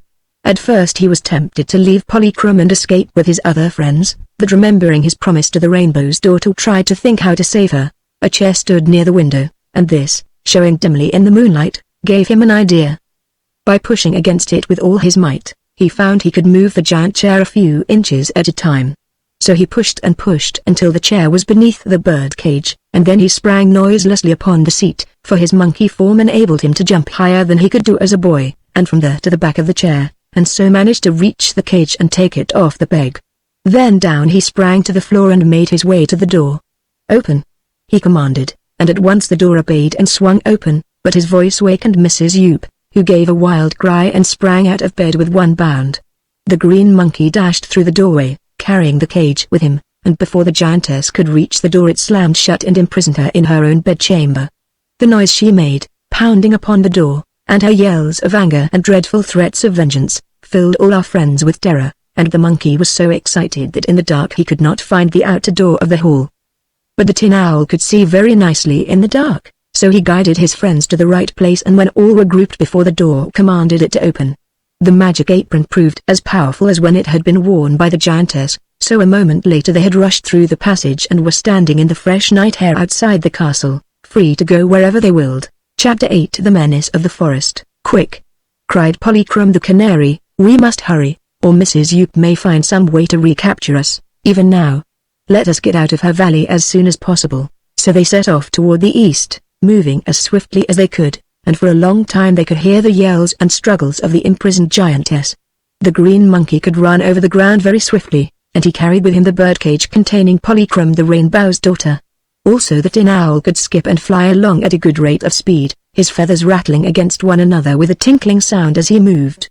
But the little brown bear, being stuffed with straw, was a clumsy traveler and the others had to wait for him to follow. However, they were not very long in reaching the ridge that led out of Mrs. Yup's valley, and when they had passed this ridge and descended into the next valley they stopped to rest, for the green monkey was tired. "I believe we are safe, now," said Polychrome, when her cage was set down and the others had all gathered around it, for Mrs. Yup dares not go outside of her own valley, for fear of being captured by her enemies. "So we may take our time to consider what to do next. I'm afraid poor Mrs. Yup will starve to death, if no one lets her out of her bedroom," said T, who had a heart as kind as that of the Tin Woodman. "We've taken her magic apron away, and now the doors will never open." "Don't worry about that," advised Polychrome. "Mrs. Yup has plenty of magic left to console her." "Are you sure of that?" asked the green monkey. "Yes, for I've been watching her for weeks," said the canary. She has 6 magic hairpins, which she wears in her hair, and a magic ring which she wears on her thumb and which is invisible to all eyes except those of a fairy, and magic bracelets on both her ankles. So I am positive that she will manage to find a way out of her prison. She might transform the door into an archway, suggested the little brown bear. That would be easy for her, said the Tin Owl. But I'm glad she was too angry to think of that before we got out of her valley. Well, we have escaped the big woman, to be sure, remarked the green monkey, but we still wear the awful forms the cruel Yookoohoo gave us. How are we going to get rid of these shapes, and become ourselves again? None could answer that question. They sat around the cage, brooding over the problem, until the monkey fell asleep. Seeing this, the canary tucked her head under her wing and also slept, and the Tin Owl and the brown bear did not disturb them until morning came and it was broad daylight. I'm hungry, said T, when he wakened, for his knapsack of food had been left behind at the castle. Then let us travel on until we can find something for you to eat, returned the Scarecrow Bear. There is no use in your lugging my cage any farther, declared the canary. Let me out, and throw the cage away. Then I can fly with you and find my own breakfast of seeds. Also I can search for water, and tell you where to find it. So the green monkey unfastened the door of the golden cage and the canary hopped out. At first she flew high in the air and made great circles overhead, but after a time she returned and perched beside them. At the east in the direction we were following, announced the canary, there is a fine forest, with a brook running through it. In the forest there may be fruits or nuts growing, or berry bushes at its edge, so let us go that way. They agreed to this and promptly set off, this time moving more deliberately. The Tin Owl, which had guided their way during the night, now found the sunshine very trying to his big eyes, so he shut them tight and perched upon the back of the little brown bear, which carried the owl's weight with ease. The canary sometimes perched upon the green monkey's shoulder and sometimes fluttered on ahead of the party, and in this manner they traveled in good spirits across that valley and into the next one to the east of it. This they found to be an immense hollow, shaped like a saucer, and on its farther edge appeared the forest which Polychrome had seen from the sky. Come to think of it, said the Tin Owl, waking up and blinking comically at his friends, there's no object, now, in our traveling to the Munchkin country. My idea in going there was to marry Nimyomi, but however much the Munchkin girl may have loved a Tin Woodman, I cannot reasonably expect her to marry a Tin Owl. There is some truth in that, my friend, remarked the brown bear. And to think that I, who was considered the handsomest scarecrow in the world, am now condemned to be a scrubby, no-account beast, whose only redeeming feature is that he is stuffed with straw. Consider my case, please, said T. The cruel giantess has made a monkey of a boy, and that is the most dreadful deed of all. Your color is rather pretty, said the brown bear, eyeing critically. I have never seen a pea-green monkey before, and it strikes me you are quite gorgeous. It isn't so bad to be a bird, asserted the canary, fluttering from one to another with a free and graceful motion, but I long to enjoy my own shape again. As Polychrome, you are the loveliest maiden I have ever seen, except, of course, Ozma, said the Tin Owl, so the giantess did well to transform you into the loveliest of all birds, if you were to be transformed at all. But tell me, since you are a fairy, and have a fairy wisdom, do you think we shall be able to break these enchantments? Queer things happen in the land of Oz, replied the canary, again perching on the green monkey's shoulder and turning one bright eye thoughtfully toward her questioner. Mrs. Yoop has declared that none of her transformations can ever be changed, even by herself, but I believe that if we could get to Glinda the good sorceress, she might find a way to restore us to our natural shapes. Glinda, as you know, is the most powerful sorceress in the world, and there are few things she cannot do if she tries. In that case, said the little brown bear, let us return southward and try to get to Glinda's castle. It lies in the Quadling country, you know, so it is a good way from here. First, however, let us visit the forest and search for something to eat, pleaded. So they continued on to the edge of the forest, which consisted of many tall and beautiful trees. They discovered no fruit trees, at first, so the green monkey pushed on into the forest depths and the others followed close behind him. They were traveling quietly along, under the shade of the trees, when suddenly an enormous jaguar leapt upon them from a limb and with one blow of his paw sent the little brown bear tumbling over and over until he was stopped by a tree trunk. Instantly they all took alarm. The Tin Owl shrieked, hoot, hoot, and flew straight up to the branch of a tall tree, although he could scarcely see where he was going. The canary swiftly darted to a place beside the owl, and the green monkey sprang up, caught a limb, and soon scrambled to a high perch of safety. The jaguar crouched low and with hungry eyes regarded the little brown bear, which slowly got upon its feet and asked reproachfully, "For goodness sake, beast, what were you trying to do?" "Trying to get my breakfast," answered the jaguar with a snarl, "and I believe I've succeeded. You ought to make a delicious meal, unless you happen to be old and tough." "I'm worse than that, considered as a breakfast," said the bear, "for I'm only a skin stuffed with straw, and therefore not fit to eat." "Indeed?" cried the jaguar, in a disappointed voice. "Then you must be a magic bear, or enchanted, and I must seek my breakfast from among your companions." With this he raised his lean head to look up at the tin owl and the canary and the monkey, and he lashed his tail upon the ground and growled as fiercely as any jaguar could. "My friends are enchanted, also," said the little brown bear. "All of them?" asked the jaguar. "Yes. The owl is tin, so you couldn't possibly eat him. The canary is a fairy, Polychrome, the daughter of the rainbow, and you never could catch her because she can easily fly out of your reach. There still remains the green monkey," remarked the jaguar hungrily.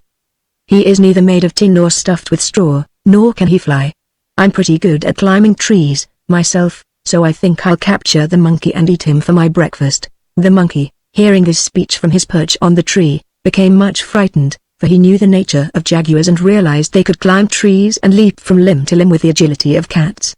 So he at once began to scamper through the forest as fast as he could go, catching at a branch with his long monkey arms and swinging his green body through space to grasp another branch in a neighboring tree, and so on, while the jaguar followed him from below, his eyes fixed steadfastly on his prey. But presently he got his feet tangled in a lace apron, which he was still wearing, and that tripped him in his flight and made him fall to the ground, where the jaguar placed one huge paw upon him and said grimly, "I've got you, now." The fact that the apron had tripped him made him remember its magic powers, and in his terror he cried out, "Open!" without stopping to consider how this command might save him.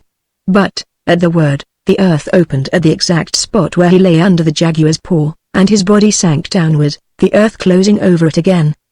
The last thing the monkey saw, as he glanced upward, was the jaguar peering into the hole in astonishment. "He's gone!" cried the beast, with a long-drawn sigh of disappointment. "He's gone, and now I shall have no breakfast." The clatter of the tin owl's wings sounded above him, and the little brown bear came trotting up and asked, "Where is the monkey?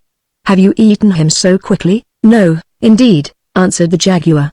"He disappeared into the earth before I could take one bite of him." And now the canary perched upon a stump, a little way from the forest beast, and said, "I am glad our friend has escaped you, but, as it is natural for a hungry beast to wish his breakfast, I will try to give you one." "Thank you," replied the jaguar. "You're rather small for a full meal, but it's kind of you to sacrifice yourself to my appetite."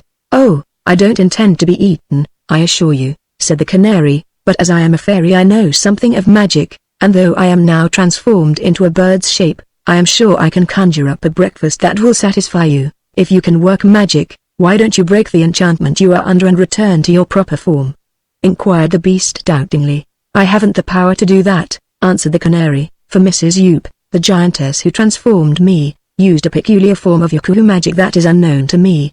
However, she could not deprive me of my own fairy knowledge, so I will try to get you a breakfast. Do you think a magic breakfast would taste good, or relieve the pangs of hunger I now suffer?"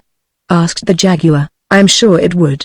"What would you like to eat?" "Give me a couple of fat rabbits," said the beast. "Rabbits? No, indeed. I'd not allow you to eat the dear little things," declared Polychrome the canary. "Well, 3 or 4 squirrels, then," pleaded the jaguar. "Do you think me so cruel?"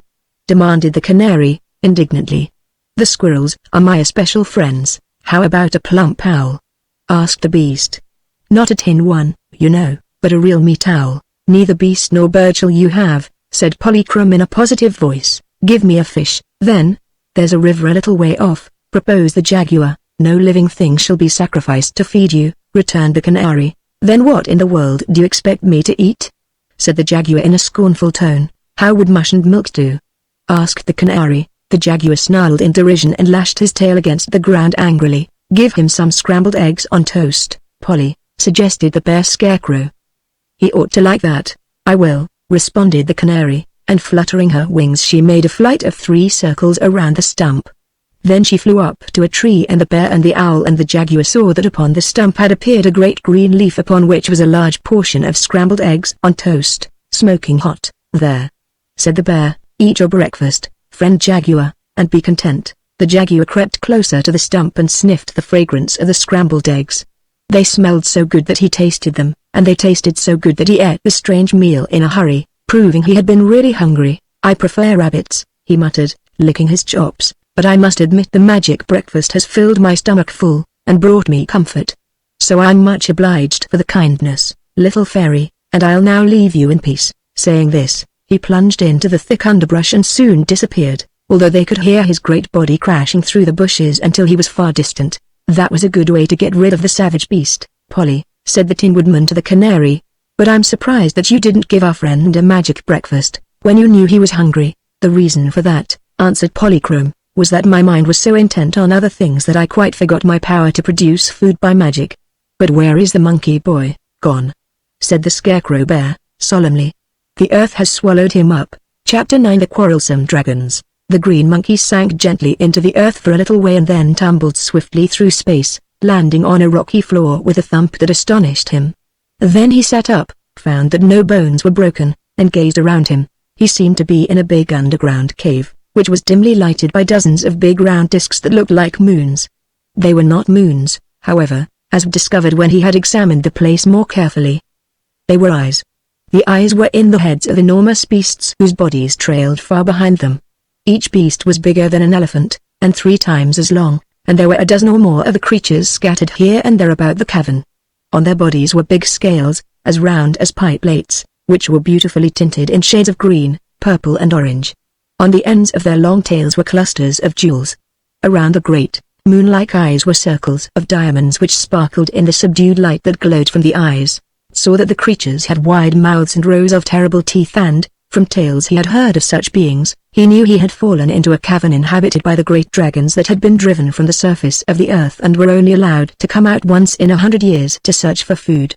Of course he had never seen dragons before, yet there was no mistaking them, for they were unlike any other living creatures, sat upon the floor where he had fallen, staring around, and the owners of the big eyes returned his look, silently and motionless. Finally one of the dragons which was farthest away from him asked, in a deep, grave voice, "What was that?" And the greatest dragon of all, who was just in front of the green monkey, answered in a still deeper voice, "It is some foolish animal from outside." "Is it good to eat?" inquired a smaller dragon beside the great one. "I'm hungry, hungry," exclaimed all the dragons, in a reproachful chorus, and then the great one said chidingly, "Tut tut, my son.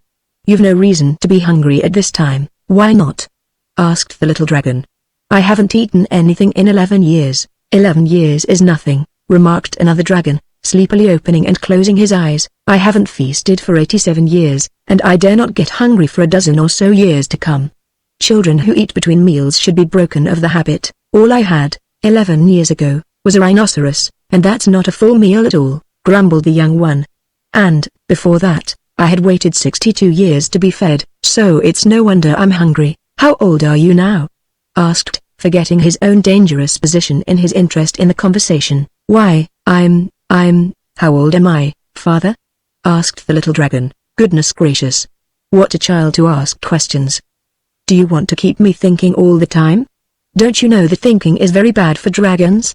returned the big one, impatiently. "How old am I, father?" persisted the small dragon. "About 630, I believe."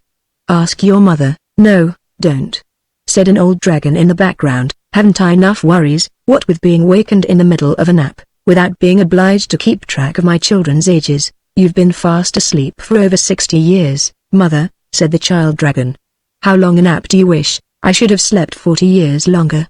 And this strange little green beast should be punished for falling into our cavern and disturbing us." "I didn't know you were here, and I didn't know I was going to fall in," explained. "Nevertheless, here you are," said the great dragon, "and you have carelessly wakened our entire tribe, so it stands to reason you must be punished." "In what way?"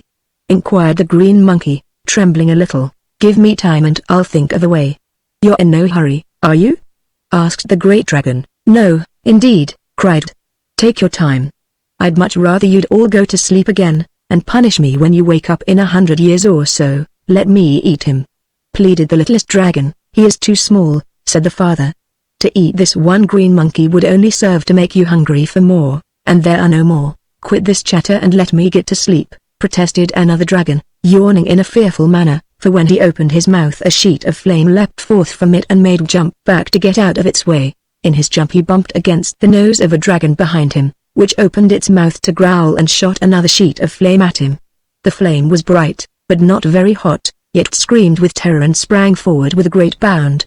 This time he landed on the paw of the great chief dragon, who angrily raised his other front paw and struck the green monkey a fierce blow. It went sailing through the air and fell sprawling upon the rocky floor far beyond the place where the dragon tribe was grouped. All the great beasts were now thoroughly wakened and aroused, and they blamed the monkey for disturbing their quiet. The littlest dragon darted afterwards and the others turned their unwieldy bodies in his direction and followed, flashing from their eyes and mouths flames which lighted up the entire cavern. It almost gave himself up for lost, at that moment, but he scrambled to his feet and dashed away to the farthest end of the cave, the dragons following more leisurely because they were too clumsy to move fast. Perhaps they thought there was no need of haste, as the monkey could not escape from the cave.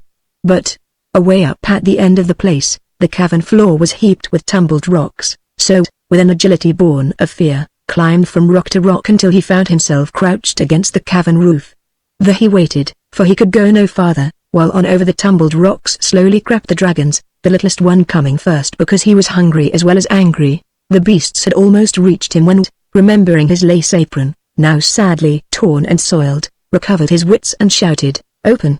At the cry a hole appeared in the roof of the cavern, just over his head, and through it the sunlight streamed full upon the green monkey. The dragons paused, astonished at the magic and blinking at the sunlight, and this gave time to climb through the opening.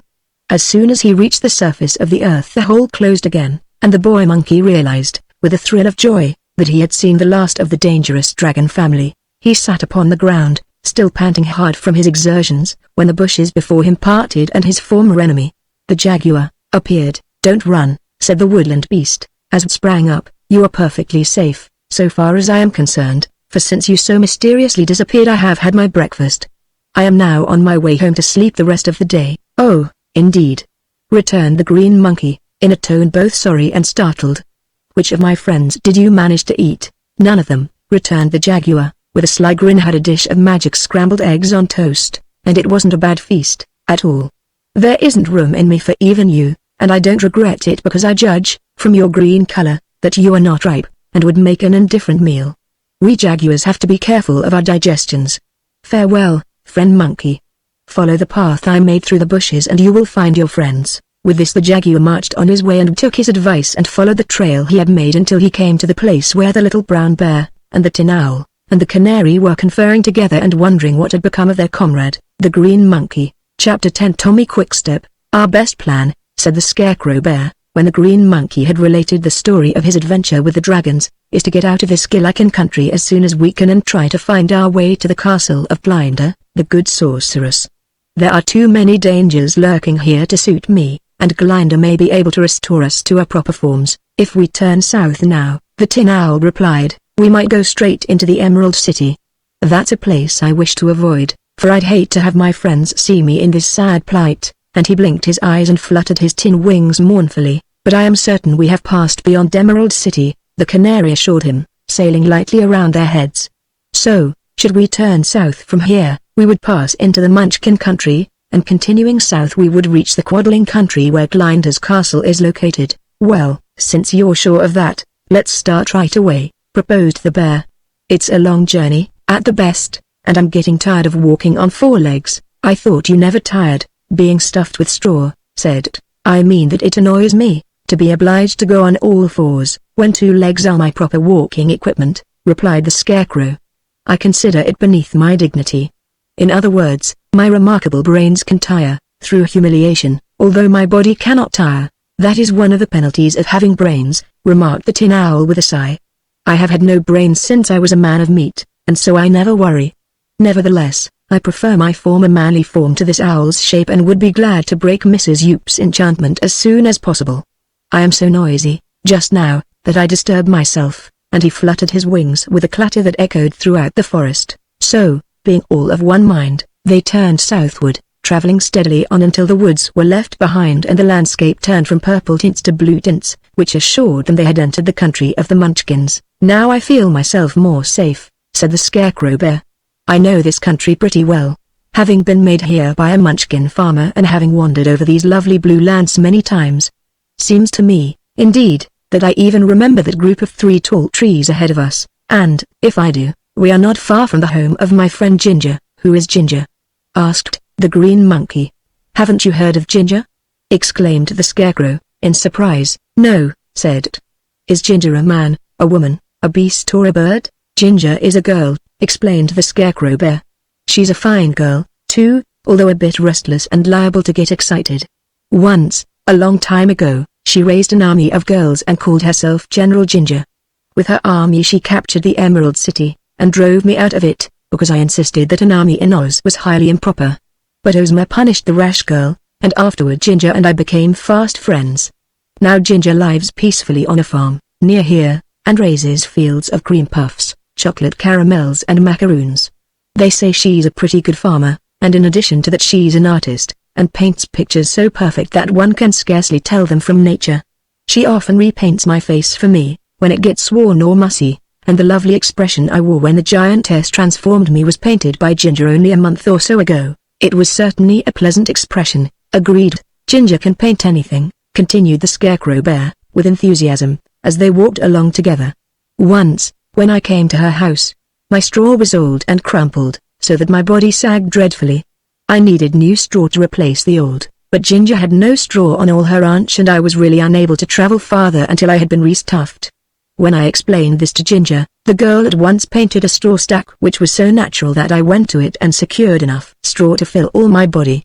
It was a good quality of straw, too, and lasted me a long time. This seemed very wonderful to who knew that such a thing could never happen in any place but a fairy country like Oz. The Munchkin country was much nicer than the Gillikin country, and all the fields were separated by blue fences, with grassy lanes and paths of blue ground, and the land seemed well cultivated.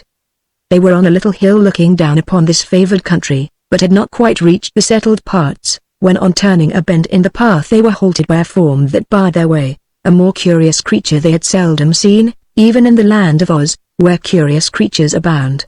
It had the head of a young man, evidently a Munchkin, with a pleasant face and hair neatly combed. But the body was very long, for it had 20 legs, 10 legs on each side, and this caused the body to stretch out and lie in a horizontal position, so that all the legs could touch the ground and stand firm. From the shoulders extended 2 small arms, at least, they seemed small beside so many legs. This odd creature was dressed in the regulation clothing of the Munchkin people, a dark blue coat neatly fitting the long body and each pair of legs having a pair of sky blue trousers, with blue-tinted stockings and blue leather shoes turned up at the pointed toes. "I wonder who you are?" said Polychrome the canary, fluttering above the strange creature, who had probably been asleep on the path. "I sometimes wonder, myself, who I am," replied the many-legged young man, "but, in reality, I am Tommy Quickstep, and I live in a hollow tree that fell to the ground with age. I have polished the inside of it, and made a door at each end, and that's a very comfortable residence for me because it just fits my shape." "How did you happen to have such a shape?"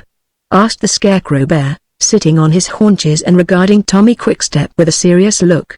"Is the shape natural?" "No, it was wished on me," replied Tommy, with a sigh. "I used to be very active and loved to run errands for anyone who needed my services.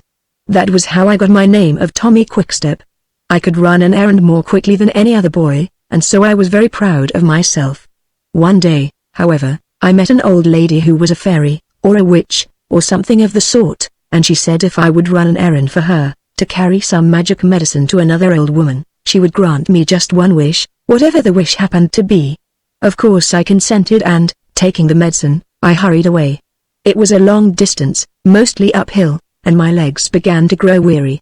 Without thinking what I was doing I said aloud, "Dear me, I wish I had 20 legs." And in an instant I became the unusual creature you see beside you. 20 legs. 20 on one man. You may count them, if you doubt my word. "You've got 'em, all right," said the monkey, who had already counted them. After I had delivered the magic medicine to the old woman, I returned and tried to find the witch, or fairy, or whatever she was, who had given me the unlucky wish, so she could take it away again. I've been searching for her ever since, but never can I find her, continued poor Tommy Quickstep. "Sadly I suppose," said the Tin Owl, blinking at him. "You can travel very fast, with those 20 legs." "At first I was able to," was the reply, "but I traveled so much, searching for the fairy, or witch, or whatever she was, that I soon got corns on my toes. Now, a corn on one toe is not so bad, but when you have 100 toes, as I have, and get corns on most of them, it is far from pleasant. Instead of running, I now painfully crawl, and although I try not to be discouraged, I do hope I shall find that witch or fairy, or whatever she was, before long." "I hope so, too," said the Scarecrow. "But, after all, you have the pleasure of knowing you are unusual, and therefore remarkable among the people of Oz. To be just like other persons is small credit to one, while to be unlike others is a mark of distinction." "That sounds very pretty," returned Tommy Quickstep. "But if you had to put on 10 pair of trousers every morning, and tie up 20 shoes, you would prefer not to be so distinguished." "Was the witch, or fairy, or whatever she was, an old person, with wrinkled skin and half her teeth gone?" inquired the Tin Owl. "No," said Tommy Quickstep. "Then she wasn't old Mombi," remarked the transformed Emperor. "I'm not interested in who it wasn't, so much as I am in who it was," said the 20-legged young man. "And, whatever or whomsoever she was, she has managed to keep out of my way. If you found her, do you suppose she'd change you back into a 2-legged boy?" asked. "Perhaps so, if I could run another errand for her and so earn another wish. Would you really like to be as you were before?" asked Polychrome the Canary, perching upon the green monkey's shoulder to observe Tommy Quickstep more attentively. "I would, indeed," was the earnest reply. "Then I will see what I can do for you," promised the Rainbow's daughter, and flying to the ground she took a small twig in her bill and with it made several mystic figures on each side of Tommy Quickstep. "Are you a witch, or fairy, or something of the sort?" he asked as he watched her wonderingly. The Canary made no answer, for she was busy, but the Scarecrow Bear replied, "Yes, she's something of the sort, and a bird of a magician." The 20-legged boy's transformation happened so queerly that they were all surprised at its method. First, Tommy Quickstep's last 2 legs disappeared, then the next 2, and the next, and as each pair of legs vanished his body shortened. All this while Polychrome was running around him and chirping mystical words, and when all the young man's legs had disappeared but 2 he noticed that the Canary was still busy and cried out in alarm, "Stop, stop! Leave me 2 of my legs, or I shall be worse off than before." "I know," said the Canary. "I'm only removing with my magic the corns from your last 10 toes. Thank you for being so thoughtful," he said gratefully, and now they noticed that Tommy Quickstep was quite a nice-looking young fellow. "What will you do now?" asked the monkey. "First," he answered, "I must deliver a note which I've carried in my pocket ever since the witch, or fairy, or whatever she was, granted my foolish wish. And I am resolved never to speak again without taking time to think carefully on what I am going to say, for I realize that speech without thought is dangerous.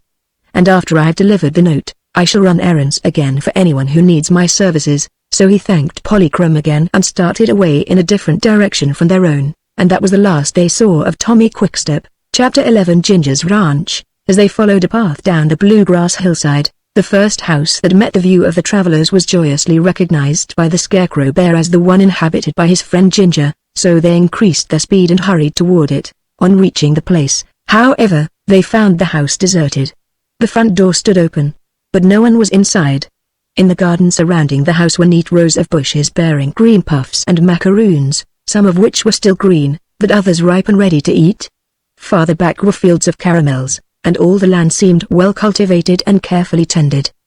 They looked through the fields for the girl farmer, but she was nowhere to be seen. "Well," finally remarked the little brown bear, "let us go into the house and make ourselves at home. That will be sure to please my friend Ginger, who happens to be away from home just now. When she returns, she will be greatly surprised." "Would she care if I ate some of those ripe cream puffs?" asked the green monkey. "No, indeed, Ginger is very generous. Help yourself to all you want," said the Scarecrow Bear. So gathered a lot of the cream puffs that were golden yellow and filled with a sweet, creamy substance, and ate until his hunger was satisfied. Then he entered the house with his friends and sat in a rocking chair, just as he was accustomed to do when a boy. The Canary perched herself upon the mantel and daintily plumed her feathers. The Tin Owl sat on the back of another chair. The Scarecrow squatted on his hairy haunches in the middle of the room. "I believe I remember the girl Ginger," remarked the Canary, in her sweet voice. "She cannot help us very much, except to direct us on our way to Glinda's castle, for she does not understand magic. But she's a good girl, honest and sensible, and I'll be glad to see her." "All our troubles," said the Owl with a deep sigh, "arose from my foolish resolve to seek Nimyami and make her Empress of the Winkies, and while I wish to reproach no one, I must say that it was the Wanderer who put the notion into my head." "Well, for my part, I am glad he did," responded the Canary. "Your journey resulted in saving me from the giantess, and had you not traveled to the Yup Valley, I would still be Mrs. Yoop's prisoner. It is much nicer to be free, even though I still bear the enchanted form of a canary bird. Do you think we shall ever be able to get our proper forms back again? Asked the green monkey earnestly. Polychrome did not make reply at once to this important question, but after a period of thoughtfulness she said, I have been taught to believe that there is an antidote for every magic charm, yet Mrs. Yoop insists that no power can alter her transformations. I realize that my own fairy magic cannot do it, although I have thought that we sky fairies have more power than is accorded to earth fairies. The Yoku magic is admitted to be very strange in its workings and different from the magic usually practiced, but perhaps Glinda or Ozma may understand it better than I. In them lies our only hope. Unless they can help us, we must remain forever as we are. A canary bird on a rainbow wouldn't be so bad, asserted the Tin Owl, winking and blinking with his round tin eyes, so if you can manage to find your rainbow again you need have little to worry about. That's nonsense, friend Chopper, exclaimed. I know just how Polychrome feels. A beautiful girl is much superior to a little yellow bird, and a boy, such as I was, far better than a green monkey. Neither of us can be happy again unless we recover our rightful forms. I feel the same way, announced the stuffed bear. What do you suppose my friend the patchwork girl would think of me, if she saw me wearing this beastly shape? She'd laugh till she cried, admitted the Tin Owl. For my part, I'll have to give up the notion of marrying Nemi, but I'll try not to let that make me unhappy. If it's my duty, I'd like to do my duty, but if magic prevents my getting married I'll flutter along all by myself and be just as contented. Their serious misfortunes made them all silent for a time, and as their thoughts were busy in dwelling upon the evils with which fate had burdened them, none noticed that Ginger had suddenly appeared in the doorway and was looking at them in astonishment. The next moment her astonishment changed to anger, for there, in her best rocking chair, sat a green monkey. A great shiny owl perched upon another chair and a brown bear squatted upon her parlor rug. Ginger did not notice the canary, but she caught up a broomstick and dashed into the room, shouting as she came, Get out of here, you wild creatures! How dare you enter my house? With a blow of her broom she knocked the brown bear over, and the Tin Owl tried to fly out of her reach and made a great clatter with his tin wings. The green monkey was so startled by the sudden attack that he sprang into the fireplace, where there was fortunately no fire, and tried to escape by climbing up the chimney. But he found the opening too small, and so was forced to drop down again. Then he crouched trembling in the fireplace, his pretty green hair all blackened with soot and covered with ashes. From this position he watched to see what would happen next. Stop, Ginger, stop! Cried the brown bear, when the broom again threatened him. Don't you know me? I'm your old friend the Scarecrow. You're trying to deceive me, you naughty beast. I can see plainly that you are a bear, and a mighty poor specimen of a bear, too, retorted the girl. That's because I'm not properly stuffed, he assured her. When Mrs. Yoop transformed me, she didn't realize I should have more stuffing. Who is Mrs. Yoop? Inquired Ginger, pausing with the broom still upraised. A giantess in the Gilliken country. Oh, I begin to understand. And Mrs. Yoop transformed you? You are really the famous Scarecrow of Oz. I was, Ginger. Just now I'm as you see me, a miserable little brown bear with a poor quality of stuffing.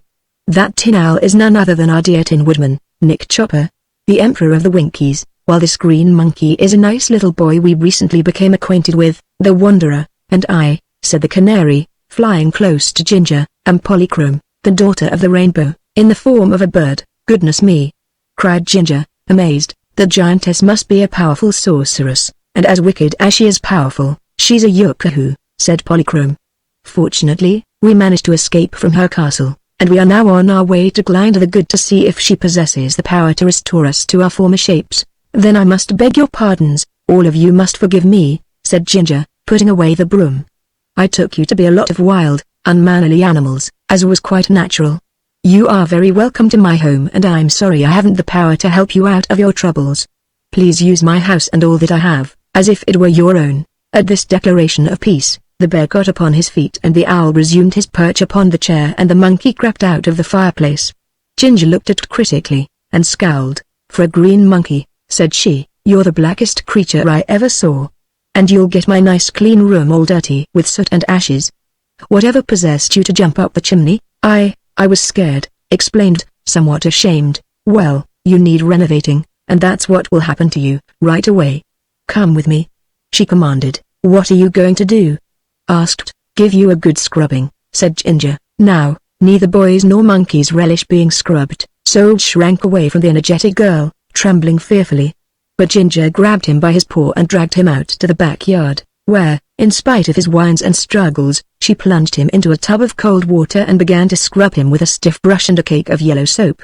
This was the hardest trial that had endured since he became a monkey, but no protest had any influence with Ginger, who lathered and scrubbed him in a business-like manner and afterward dried him with a coarse towel. The bear and the owl gravely watched this operation and nodded approval once silky green fur shone clear and bright in the afternoon sun. The canary seemed much amused and laughed a silvery ripple of laughter as she said, "Very well done, my good Ginger, I admire your energy and judgment. But I had no idea a monkey could look so comical as this monkey did while he was being bathed." "I'm not a monkey," declared, resentfully, "I'm just a boy in a monkey's shape, that's all. If you can explain to me the difference," said Ginger, "I'll agree not to wash you again, that is, unless you foolishly get into the fireplace. All persons are usually judged by the shapes in which they appear to the eyes of others. Look at me. What am I?" Looked at her. "You're as pretty a girl as I've ever seen," he replied. Ginger frowned. That is, she tried hard to frown. "Come out into the garden with me," she said, "and I'll give you some of the most delicious caramels you ever ate. They're a new variety, that no one can grow but me, and they have a heliotrope flavor." Chapter 12. Ozma and Dorothy, in her magnificent palace in the Emerald City. The beautiful girl ruler of all the wonderful land of Oz sat in her dainty boudoir with her friend Princess Dorothy beside her. Ozma was studying a roll of manuscript which she had taken from the royal library, while Dorothy worked at her embroidery and at times stooped to pat a shaggy little black dog that lay at her feet. The little dog's name was Toto, and he was Dorothy's faithful companion. To judge Ozma of Oz by the standards of our world, you would think her very young, perhaps 14 or 15 years of age. Yet for years she had ruled the land of Oz and had never seemed a bit older. Dorothy appeared much younger than Ozma. She had been a little girl when first she came to the land of Oz, and she was a little girl still, and would never seem to be a day older while she lived in this wonderful fairyland. Oz was not always a fairyland, I am told. Once it was much like other lands, except it was shut in by a dreadful desert of sandy wastes that lay all around it, thus preventing its people from all contact with the rest of the world. Seeing this isolation, the fairy band of Queen Lurline, passing over Oz while on a journey, enchanted the country and so made it a fairyland. And Queen Lurline left one of her fairies to rule this enchanted land of Oz, and then passed on and forgot all about it. From that moment no one in Oz ever died. Those who were old remained old, those who were young and strong did not change as years passed them by, the children remained children always, and played and romped to their heart's content, while all the babies lived in their cradles and were tenderly cared for and never grew up. So people in Oz stopped counting how old they were in years, for years made no difference in their appearance and could not alter their station. They did not get sick, so there were no doctors among them. Accidents might happen to some, on rare occasions, it is true, and while no one could die naturally, as other people do, it was possible that one might be totally destroyed. Such incidents, however, were very unusual, and so seldom was there anything to worry over that the Oz people were as happy and contented as can be. Another strange thing about this fairyland of Oz was that whoever managed to enter it from the outside world came under the magic spell of the place and did not change in appearance as long as they lived there. So Dorothy, who now lived with Ozma, seemed just the same sweet little girl she had been when first she came to this delightful fairyland. Perhaps all parts of Oz might not be called truly delightful, but it was surely delightful in the neighborhood of the Emerald City, where Ozma reigned. Her loving influence was felt for many miles around, but there were places in the mountains of the Gilliken country, and the forests of the Quadling country, and perhaps in far-away parts of the Munchkin and Winky countries, where the inhabitants were somewhat rude and uncivilized and had not yet come under the spell of Ozma's wise and kindly rule. Also, when Oz first became a fairyland, it harbored several witches and the magicians and sorcerers and necromancers, who were scattered in various parts, but most of these had been deprived of their magic powers, and Ozma had issued a royal edict forbidding anyone in her dominions to work magic except Glind the Good and the Wizard of Oz. Ozma herself, being a real fairy, knew a lot of magic, but she only used it to benefit her subjects. This little explanation will help you to understand better the story you are reaching, but most of it is already known to those who are familiar with the Oz people whose adventures they have followed in other Oz books. Ozma and Dorothy were fast friends and were much together.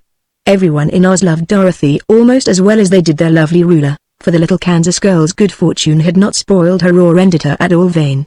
She was just the same brave and true and adventurous child as before. She lived in a royal palace and became the charm of the fairy Ozma. In the room in which the two sat, which was one of Ozma's private suite of apartments, hung the famous magic picture. This was the source of constant interest to little Dorothy. One had but to stand before it and wish to see what any person was doing, and at once a scene would flash upon the magic canvas which showed exactly where that person was, and like our own moving pictures would reproduce the actions of that person as long as you cared to watch them. So today, when Dorothy tired of her embroidery, she drew the curtains from before the magic picture and wished to see what her friend Button Bright was doing. Button Bright, she saw, was playing ball with Oh-Oh, the Munchkin boy, so Dorothy next wished to see what her Aunt Em was doing. The picture showed Aunt Em quietly engaged in darning socks for Uncle Henry, so Dorothy wished to see what her old friend the Tin Woodman was doing. The Tin Woodman was then just leaving his tin castle in the company of the Scarecrow and the Wanderer. Dorothy had never seen this boy before, so she wondered who he was. Also she was curious to know where the three were going, for she noticed his knapsack and guessed they had started on a long journey. She asked Ozma about it, but Ozma did not know. That afternoon Dorothy again saw the travelers in the magic picture, but they were merely tramping through the country and Dorothy was not much interested in them. A couple of days later, however, the girl, being again with Ozma, wished to see her friends, the Scarecrow and the Tin Woodman in the magic picture, and on this occasion found them in the great castle of Mrs. Yoop, the giantess, who was at the time about to transform them. Both Dorothy and Ozma now became greatly interested and watched the transformations with indignation and horror. "What a wicked giantess!" exclaimed Dorothy. "Yes," answered Ozma, "she must be punished for this cruelty to our friends, and to the poor boy who is with them." After this they followed the adventure of the little brown bear and the tin owl and the green monkey with breathless interest, and were delighted when they escaped from Mrs. Yoop. They did not know, then, who the canary was, but realized it must be the transformation of some person of consequence, whom the giantess had also enchanted. When, finally, the day came when the adventurers headed south into the Munchkin country, Dorothy asked anxiously, "Can't something be done for them, Ozma? Can't you change them back into their own shapes? They've suffered enough from these dreadful transformations, seems to me. I've been studying ways to help them, ever since they were transformed," replied Ozma. "Mrs. Yoop is now the only Yookoohoo in my dominions, and the Yookoohoo magic is very peculiar and hard for others to understand, yet I am resolved to make the attempt to break these enchantments. I may not succeed, but I shall do the best I can. From the directions our friends are taking, I believe they are going to pass by Ginger's ranch, so if we start now we may meet them there. Would you like to go with me, Dorothy?" "Of course," answered the little girl, "I wouldn't miss it for anything." "Then order the red wagon," said Ozma of Oz, "and we will start at once." Dorothy ran to do as she was bid, while Ozma went to her magic room to make ready the things she believed she would need. In half an hour the red wagon stood before the grand entrance of the palace, and before it was hitched the wooden sawhorse, which was Ozma's favorite steed. This sawhorse, while made of wood, was very much alive and could travel swiftly and without tiring. To keep the ends of his wooden legs from wearing down short, Ozma had shod the sawhorse with plates of pure gold. His harness was studded with brilliant emeralds and other jewels, and so, while he himself was not at all handsome, his outfit made a splendid appearance. Since the sawhorse could understand her spoken words, Ozma used no reins to guide him. She merely told him where to go. When she came from the palace with Dorothy, they both climbed into the red wagon, and then the little dog, Toto, ran up and asked, "Are you going to leave me behind, Dorothy?" Dorothy looked at Ozma, who smiled in return and said, "Toto may go with us, if you wish him to." So Dorothy lifted the little dog into the wagon, for, while he could run fast, he could not keep up with the speed of the wonderful sawhorse. Away they went, over hills and through meadows, covering the ground with astonishing speed.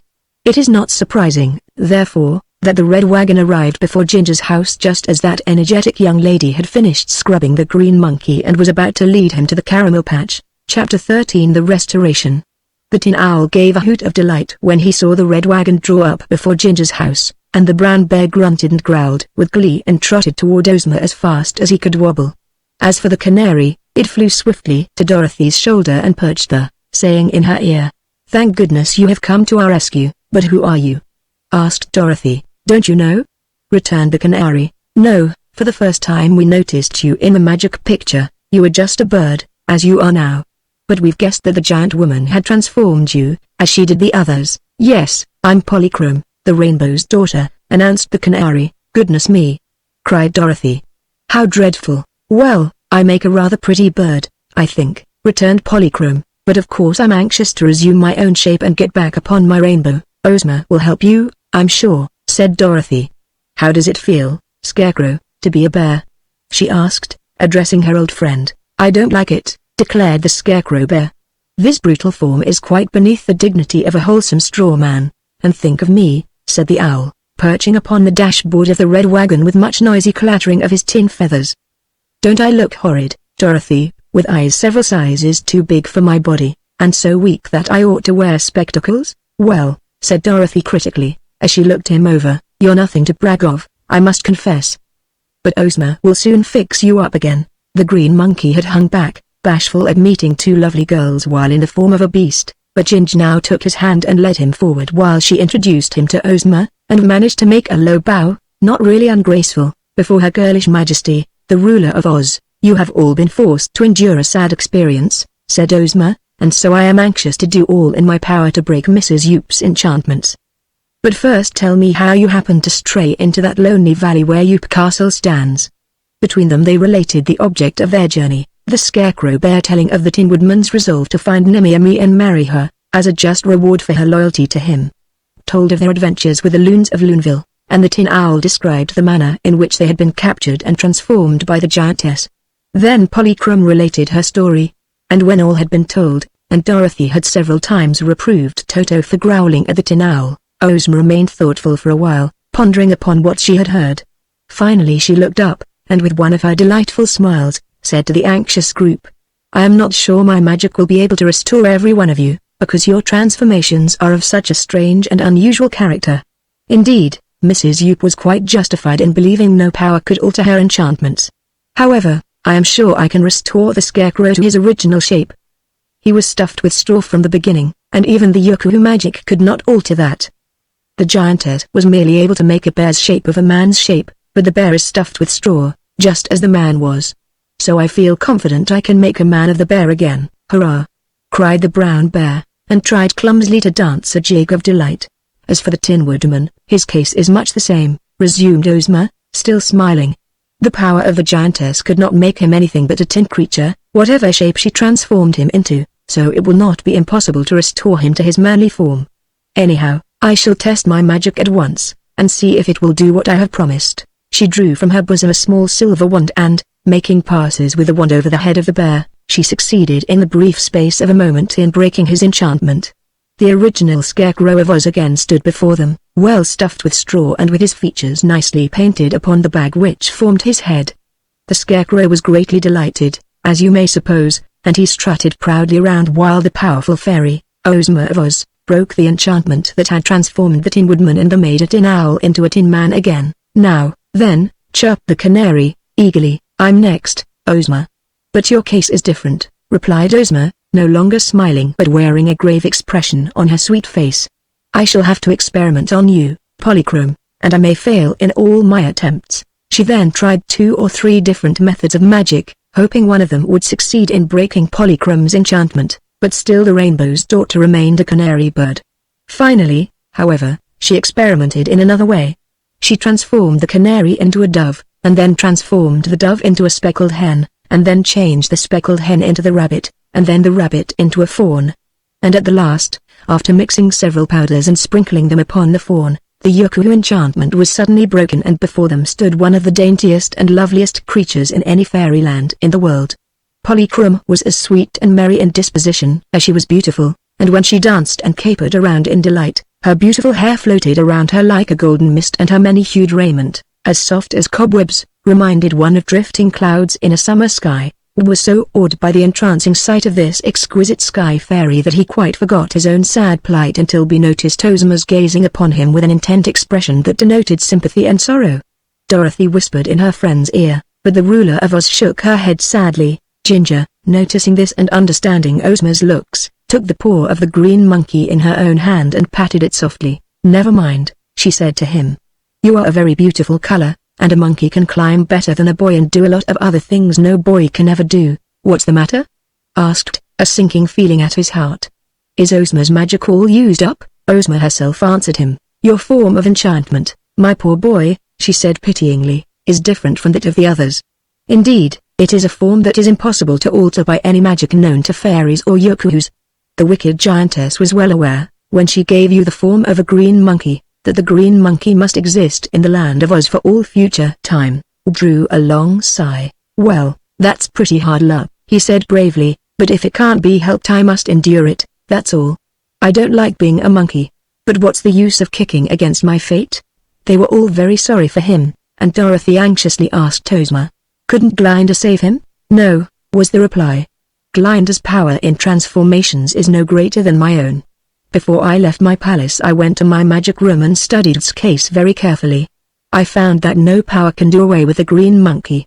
He might transfer, or exchange his form with some other person, it is true, but the green monkey we cannot get rid of by any magic arts known to science. But, see here," said the Scarecrow, who had listened intently to this explanation, "why not put the monkey's form on someone else, who would agree to make the change?" asked Ozma. "If by force we caused anyone else to become a green monkey, we would be as cruel and wicked as Mrs. Yoop. And what good would an exchange do?" she continued. "Suppose, for instance, we worked the enchantment, and made Toto into a green monkey. At the same moment would become a little dog." "Leave me out of your magic, please," said Toto, with a reproachful growl. "I wouldn't become a green monkey for anything, and I wouldn't become a dog," said T. "A green monkey is much better than a dog, it seems to me." "That is only a matter of opinion," answered Toto. "Now, here's another idea," said the Scarecrow. "My brains are working finely today, you must admit. Why not transform Toto into the Wanderer, and then have them exchange forms? The dog would become a green monkey and the monkey would have his own natural shape again." "To be sure," cried Ginger. "That's a fine idea, leave me out of it," said Toto. "I won't do it. Wouldn't you be willing to become a green monkey, see what a pretty color it is, so that this poor boy could be restored to his own shape?" asked Ginger, pleadingly. "No," said Toto, "I don't like that plan the least bit," declared Dorothy, "for then I wouldn't have any little dog." "But you'd have a green monkey in his place," persisted Ginger, who liked and wanted to help him. "I don't want a green monkey," said Dorothy positively. "Don't speak of this again, I beg of you," said T. "This is my own misfortune and I would rather suffer it alone than deprive Princess Dorothy of her dog, or deprive the dog of his proper shape. And perhaps even Her Majesty, Ozma of Oz, might not be able to transform anyone else into the shape of the Wanderer." "Yes, I believe I might do that," Ozma returned, "but it is quite right, we are not justified in inflicting upon anyone, man or dog, the form of a green monkey. Also it is certain that in order to relieve the boy of the form he now wears, we must give it to someone else, who would be forced to wear it always. I wonder," said Dorothy, thoughtfully, "if we couldn't find someone in the land of Oz who would be willing to become a green monkey? Seems to me a monkey is active and spry, and he can climb trees and do a lot of clever things, and green isn't a bad color for a monkey, it makes him unusual." "I wouldn't ask anyone to take this dreadful form," said T. "It wouldn't be right, you know. I've been a monkey for some time, now, and I don't like it. It makes me ashamed to be a beast of this sort when by right of birth I'm a boy, so I'm sure it would be wicked to ask anyone else to take my place." They were all silent, for they knew he spoke the truth. Dorothy was almost ready to cry with pity and Ozma's sweet face was sad and disturbed. The Scarecrow rubbed and patted his stuffed head to try to make it think better, while the Tin Woodman went into the house and began to oil his tin joints so that the sorrow of his friends might not cause him to weep. Weeping is liable to rust tin, and the Emperor prided himself upon his highly polished body, now doubly dear to him because for a time he had been deprived of it. Polychrome had danced down the garden paths and back again a dozen times, for she was seldom still a moment, yet she had heard Ozma's speech and understood very well's unfortunate position. But the Rainbow's daughter, even while dancing, could think and reason very clearly, and suddenly she solved the problem in the nicest possible way. Coming close to Ozma, she said, "Your Majesty, all this trouble was caused by the wickedness of Mrs. Yoop, the giantess. Yet even now that cruel woman is living in her secluded castle, enjoying the thought that she has put this terrible enchantment on the Wanderer. Even now she is laughing at our despair because we can find no way to get rid of the green monkey. Very well, we do not wish to get rid of it. Let the woman who created the form wear it herself, as a just punishment for her wickedness. I am sure your fairy power can give to Mrs. Yoop the form of the Wanderer, even at this distance from her, and then it will be possible to exchange the two forms. Mrs. Yoop will become the green monkey, and will recover his own form again, Ozma's face brightened as she listened to this clever proposal. "Thank you, Polychrome," said she. "The task you propose is not so easy as you suppose, but I will make the attempt, and perhaps I may succeed." Chapter 14 The Green Monkey. They now entered the house, and as an interested group, watched Ginger, at Ozma's command, build a fire and put a kettle of water over to boil. The ruler of Oz stood before the fire silent and grave, while the others, realizing that an important ceremony of magic was about to be performed, stood quietly in the background so as not to interrupt Ozma's proceedings. Only Polychrome kept going in and coming out, humming softly to herself as she danced, for the Rainbow's daughter could not keep still for long, and the four walls of her room always made her nervous and ill at ease. She moved so noiselessly, however, that her movements were like the shifting of sunbeams and did not annoy anyone. When the water in the kettle bubbled, Ozma drew from her bosom 2 tiny packets containing powders. These powders she threw into the kettle, and after briskly stirring the contents with a branch from a macaroon bush, Ozma poured the mystic broth upon a broad platter which Ginger had placed upon the table. As the broth cooled it became as silver, reflecting all objects from its smooth surface like a mirror, while her companions gathered around the table, eagerly attentive, and Dorothy even held little Toto in her arms that he might see. Ozma waved her wand over the mirror-like surface. At once it reflected the interior of Yoop Castle, and in the big hall sat Mrs. Yoop, in her best embroidered silken robes, engaged in weaving a new lace apron to replace the one she had lost. The giantess seemed rather uneasy, as if she had a faint idea that someone was spying upon her, for she kept looking behind her and this way and that, as though expecting danger from an unknown source. Perhaps some Yoku instinct warned her. Saw that she had escaped from her room by some of the magical means at her disposal, after her prisoners had escaped her. She was now occupying the big hall of her castle as she used to do. Also thought, from the cruel expression on the face of the giantess, that she was planning revenge on them, as soon as her new magic apron was finished. But Ozma was now making passes over the platter with her silver wand, and presently the form of the giantess began to shrink in size and to change its shape. And now, in her place sat the form of the wanderer, and as if suddenly realizing her transformation, Mrs. Yoop threw down her work and rushed to a looking-glass that stood against the wall of her room. When she saw the boy's form reflected as her own, she grew violently angry and dashed her head against the mirror, smashing it to atoms. Just then Ozma was busy with her magic wand, making strange figures, and she had also placed her left hand firmly upon the shoulder of the green monkey. So now, as all eyes were turned upon the platter, the form of Mrs. Yoop gradually changed again. She was slowly transformed into the green monkey, and at the same time slowly regained his natural form. It was quite a surprise to them all when they raised their eyes from the platter and saw the wanderer standing beside Ozma. And, when they glanced at the platter again, it reflected nothing more than the walls of the room in Ginger's house in which they stood. The magic ceremonial was ended, and Ozma of Oz had triumphed over the wicked giantess. "What will become of her, I wonder?" said Dorothy, as she drew a long breath. "She will always remain a green monkey," replied Ozma, "and in that form she will be unable to perform any magical arts whatsoever. She need not be unhappy, however, and as she lives all alone in her castle she probably won't mind the transformation very much after she gets used to it. Anyhow, it serves her right," declared Dorothy, and all agreed with her. "But," said the kind-hearted Tin Woodman, "I'm afraid the green monkey will starve, for Mrs. Yoop used to get her food by magic, and now that the magic is taken away from her, what can she eat?" "Why, she'll eat what other monkeys do," returned the Scarecrow.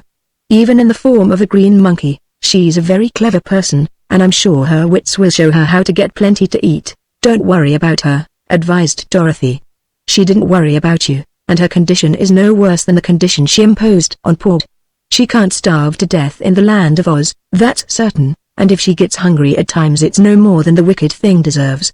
Let's forget Mrs. Yoop, for, in spite of her being a Yookahoo, our fairy friends have broken all of her transformations." Chapter 15 The Man of Tin. Ozma and Dorothy were quite pleased with the wanderer, whom they found modest and intelligent and very well-mannered.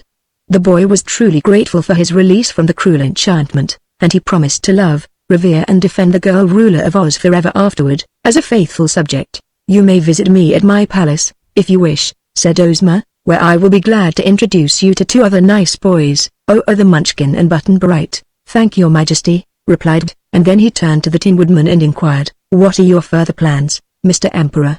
Will you still seek Nimyami and marry her, or will you abandon the quest and return to the Emerald City and your own castle?" The Tin Woodman, now as highly polished and well-oiled as ever, reflected a while on this question and then answered, "Well, I see no reason why I should not find Nimia. We are now in the Munchkin country, where we are perfectly safe, and if it was right for me, before our enchantment, to marry Nimia and make her Empress of the Winkies, it must be right now, when the enchantment has been broken and I am once more myself. Am I correct, friend Scarecrow?" "You are, indeed," answered the Scarecrow. "No one can oppose such logic." "But I'm afraid you don't love Nimia," suggested Dorothy. "That is just because I can't love anyone," replied the Tin Woodman. "But, if I cannot love my wife, I can at least be kind to her, and all husbands are not able to do that. Do you suppose Nimia still loves you, after all these years?" asked Dorothy. "I'm quite sure of it, and that is why I am going to her to make her happy. The Wanderer thinks I ought to reward her for being faithful to me after my meat body was chopped to pieces and I became tin. What do you think, Ozma?" Ozma smiled as she said, "I do not know your Nimia, and so I cannot tell what she most needs to make her happy. But there is no harm in your going to her and asking her if she still wishes to marry you. If she does, we will give you a grand wedding at the Emerald City and, afterward, as Empress of the Winkies, Nimia would become one of the most important ladies in all Oz." So it was decided that the Tin Woodman would continue his journey, and that the Scarecrow and the Wanderer should accompany him, as before. Polychrome also decided to join their party, somewhat to the surprise of all. "I hate to be cooped up in a palace," she said to Ozma, "and of course the first time I meet my rainbow I shall return to my own dear home in the skies, where my fairy sisters are even now awaiting me and my father is cross because I get lost so often. But I can find my rainbow just as quickly while traveling in the Munchkin country as I could if living in the Emerald City, or any other place in Oz, so I shall go with the Tin Woodman and help him woo Nimia." Dorothy wanted to go, too, but as the Tin Woodman did not invite her to join his party, she felt she might be intruding if she asked to be taken. She hinted, but she found he didn't take the hint. It is quite a delicate matter for one to ask a girl to marry him, however much she loves him. And perhaps the Tin Woodman did not desire to have too many looking on when he found his old sweetheart, Nimia. So Dorothy contented herself with the thought that she would help Ozma prepare a splendid wedding feast, to be followed by a round of parties and festivities when the Emperor of the Winkies reached the Emerald City with his bride. Ozma offered to take them all in the Red Wagon to a place as near to the Great Munchkin Forest as a wagon could get. The Red Wagon was big enough to seat them all, and so, bidding goodbye to Ginger, who gave a basket of ripe green puffs and caramels to take with him, Ozma commanded the wooden sawhorse to start, and the strange creature moved swiftly over the lanes and presently came to the road of yellow bricks.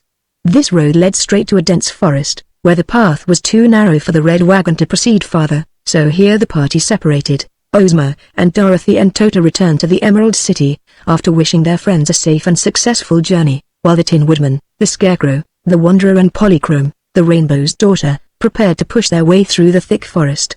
However, these forest paths were well known to the Tin Man and the Scarecrow, who felt quite at home among the trees. "I was born in this grand forest," said Nick Chopper, the Tin Emperor, speaking proudly, "and it was here that the witch enchanted my axe and I lost different parts of my meat body until I became molten. Here, also, for it is a big forest, Nimia lived with the Wicked Witch, and at the other edge of the trees stands the cottage of my friend Kuklip, the famous tinsmith who made my present beautiful form. He must be a clever workman," declared, admiringly. "He is simply wonderful," declared the Tin Woodman. "I shall be glad to make his acquaintance," said it. "If you wish to meet with real cleverness," remarked the Scarecrow, "you should visit the Munchkin farmer who first made me. I won't say that my friend the Emperor isn't all right for a Tin Man, but any judge of beauty can understand that a Scarecrow is far more artistic and refined." "You are too soft and flimsy," said the Tin Woodman. "You are too hard and stiff," said the Scarecrow, and this was as near to quarreling as the two friends ever came. Polychrome laughed at them both, as well she might, and hastened to change the subject. At night they all camped underneath the trees. The boy ate green puffs for supper and offered Polychrome some, but she preferred other food and at daybreak sipped the dew that was clustered thick on the forest flowers. Then they tramped onward again, and presently the Scarecrow paused and said, "It was on this very spot that Dorothy and I first met the Tin Woodman, who was rusted so badly that none of his joints would move. But after we had oiled him up, he was as good as new and accompanied us to the Emerald City." "Ah, that was a sad experience," asserted the Tin Woodman soberly. "I was caught in a rainstorm while chopping down a tree for exercise, and before I realized it, I was firmly rusted in every joint. There I stood, axe in hand, but unable to move, for days and weeks and months. Indeed, I have never known exactly how long the time was, but finally along came Dorothy and I was saved. See. This is the very tree I was chopping at the time I rusted. You cannot be far from your old home. In that case, said it, no, my little cabin stands not a great way off, but there is no occasion for us to visit it. Our errand is with Nimmy, and her house is somewhat further away, to the left of us. Didn't you say she lives with a wicked witch, who makes her a slave? Asked the boy. She did, but she doesn't, was the reply. I am told the witch was destroyed when Dorothy's house fell on her, so now Nimmy must live all alone. I haven't seen her, of course, since the witch was crushed, for at that time I was standing rusted in the forest and had been there a long time, but the poor girl must have felt very happy to be free from her cruel mistress. Well, said the Scarecrow, let's travel on and find Nimmy. Lead on, your majesty, since you know the way, and we will follow. So the Tin Woodman took a path that led through the thickest part of the forest, and they followed it for some time. The light was dim here, because vines and bushes and leafy foliage were all about them, and often the Tin Man had to push aside the branches that obstructed their way, or cut them off with his axe. After they had proceeded some distance, the Emperor suddenly stopped short and exclaimed, "Good gracious!" The Scarecrow, who was next, first bumped into his friend and then peered around his tin body, and said in a tone of wonder, "Well, I declare." The Wanderer pushed forward to see what was the matter, and cried out in astonishment, "For goodness sake!" Then the three stood motionless, staring hard, until Polychrome's merry laughter rang out behind them and aroused them from their stupor. In the path before them stood a Tin Man who was the exact duplicate of the Tin Woodman. He was of the same size, he was jointed in the same manner, and he was made of shining tin from top to toe. But he stood immovable, with his tin jaws half-parted and his tin eyes turned upward. In one of his hands was held a long, gleaming sword. Yes, there was the difference, the only thing that distinguished him from the Emperor of the Winkies. This Tin Man bore a sword, while the Tin Woodman bore an axe. "It's a dream, it must be a dream," gasped. "That's it, of course," said the Scarecrow. "There couldn't be two Tin Woodmen." "No," agreed Polychrome, dancing nearer to the stranger. "This one is a tin soldier. Don't you see his sword?" The Tin Woodman cautiously put out one tin hand and felt of his double's arm. Then he said in a voice that trembled with emotion, "Who are you, friend?" There was no reply. "Can't you see he's rusted, just as you were once?" asked Polychrome, laughing again. "Here, Nick Chopper, lend me your oil can a minute." The Tin Woodman silently handed her his oil can, without which he never traveled, and Polychrome first oiled the stranger's tin jaws and then worked them gently to and fro until the tin soldier said, "That's enough. Thank you. I can now talk. But please oil my other joints." Seized the oil can and did this.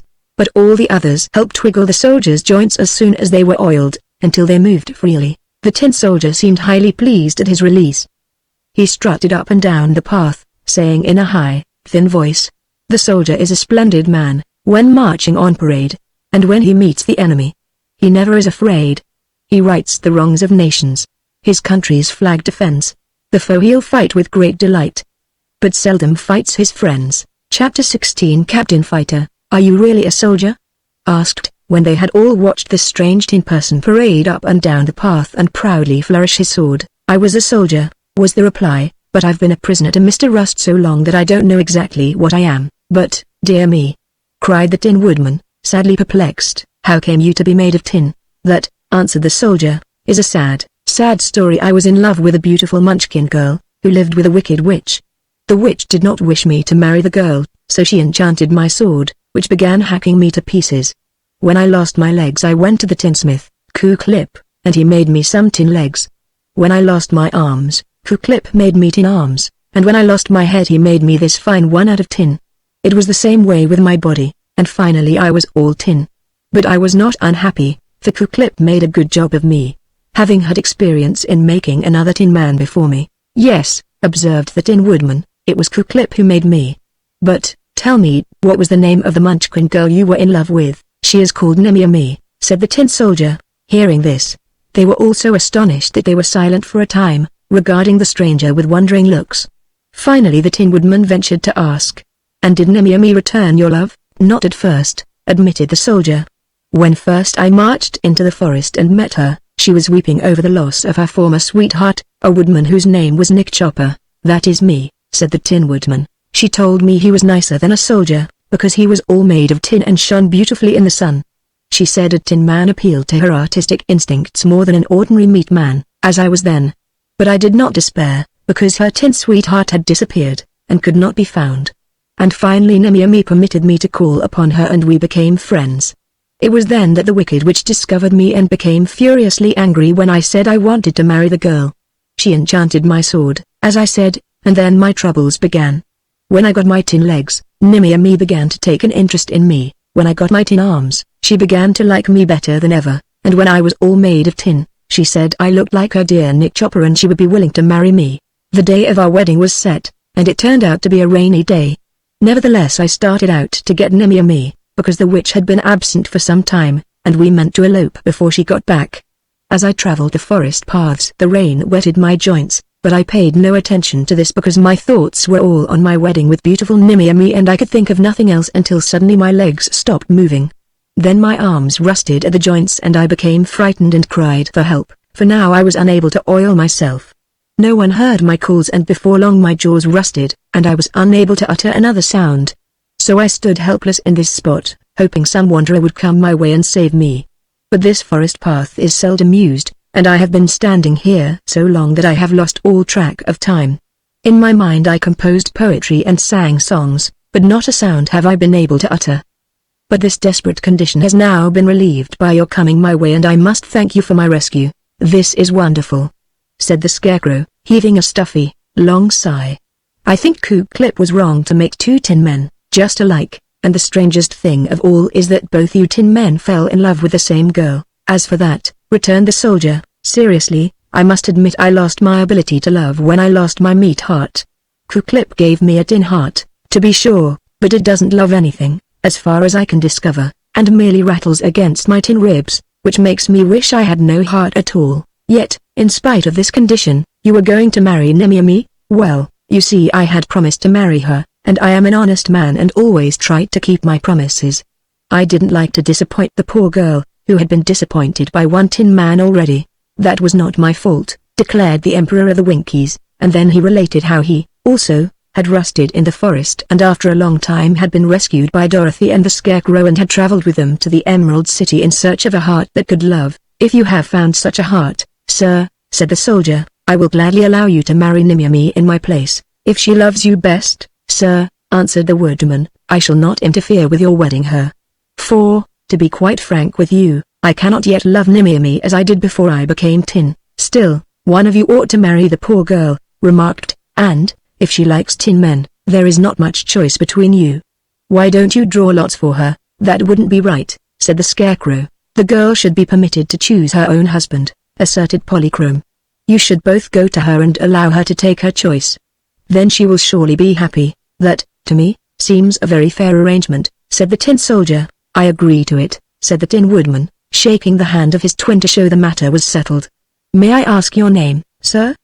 he continued. "Before I was so cut up," replied the other, "I was known as Captain Fighter, but afterward I was merely called the Tin Soldier." "Well, Captain, if you are agreeable, let us now go to Nemiami's house and let her choose between us." "Very well, and if we meet the witch, we will both fight her, you with your axe and I with my sword." "The witch is destroyed," announced the Scarecrow, and as they walked away he told the Tin Soldier of much that had happened in the land of Oz since he had stood rusted in the forest.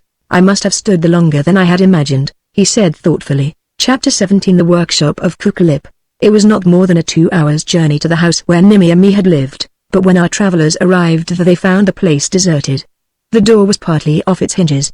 The roof had fallen in at the rear and the interior of the cottage was thick with dust.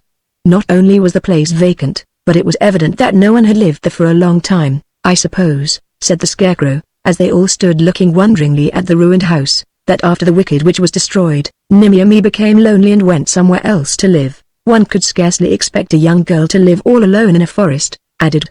"She would want company, of course, and so I believe she has gone where other people live, and perhaps she is still crying her poor little heart out because no tin man comes to marry her," suggested Polychrome. "Well, in that case, it is the clear duty of you two tin persons to seek Nemiami until you find her," declared the Scarecrow. "I do not know where to look for the girl," said the Tin Soldier, "for I am almost a stranger to this part of the country." "I was born here," said the Tin Woodman, "but the forest has few inhabitants except the wild beasts.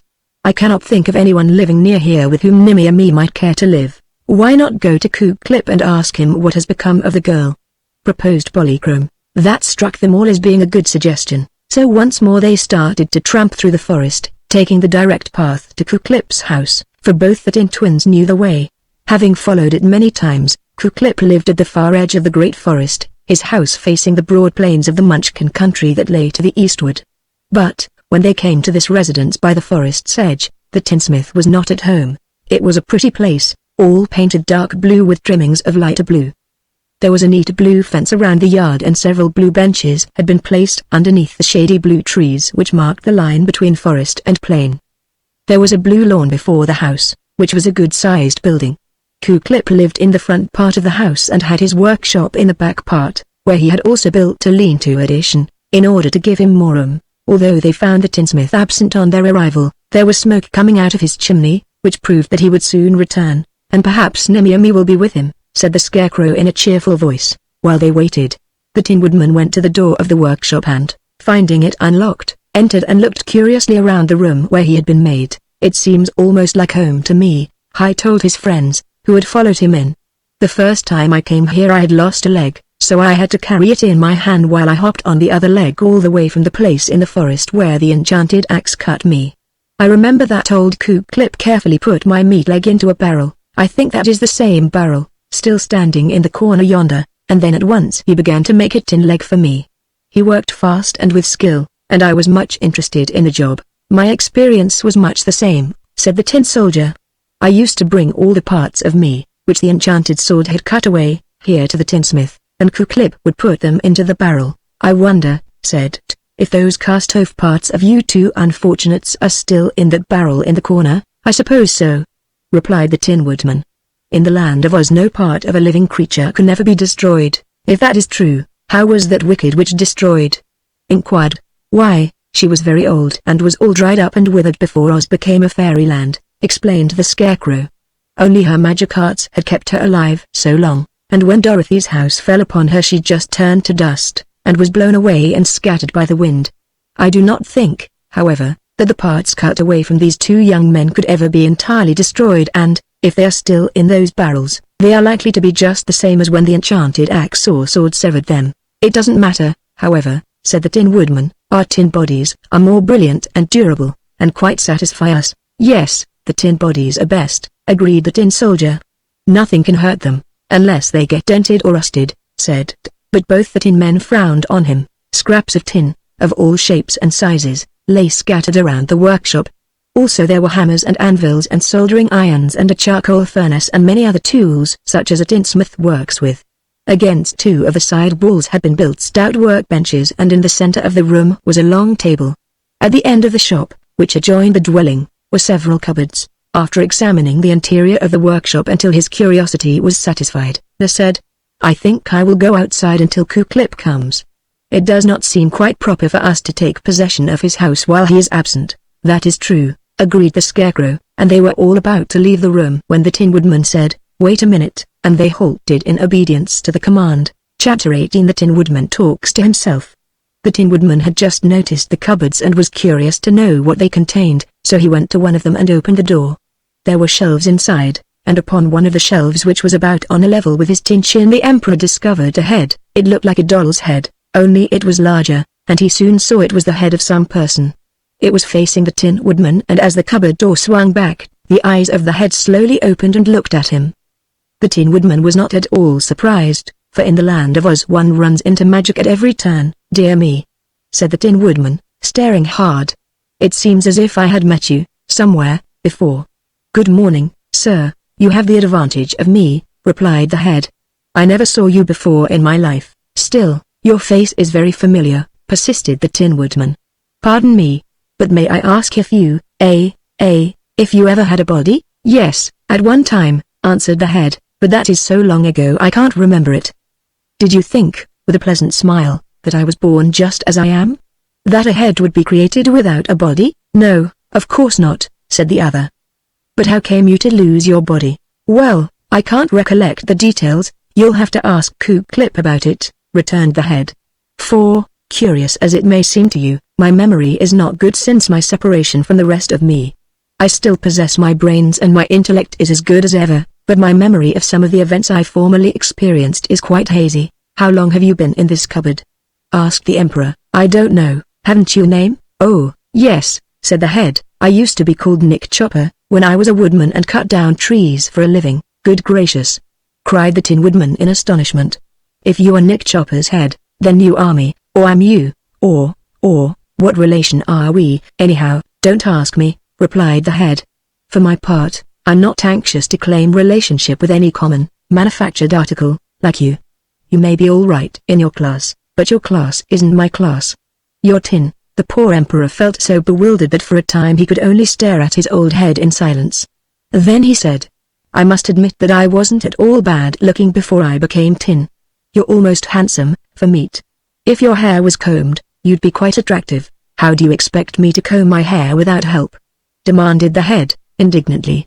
I used to keep it smooth and neat, when I had arms, but after I was removed from the rest of me, my hair got mussed, and old Kuklip never has combed it for me. I'll speak to him about it, said the Tin Woodman.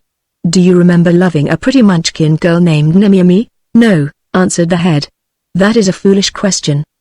The heart in my body, when I had a body, might have loved someone, for all I know, but a head isn't made to love, it's made to think. Oh, do you think, then? I used to think, you must have been shut up in this cupboard for years and years. What have you thought about, in all that time? Nothing. That's another foolish question. A little reflection will convince you that I have had nothing to think about, except the boards on the inside of the cupboard door, and it didn't take me long to think of everything about those boards that could be thought of. Then, of course, I quit thinking. And are you happy? Happy? What's that? Don't you know what happiness is? Inquired the Tin Woodman.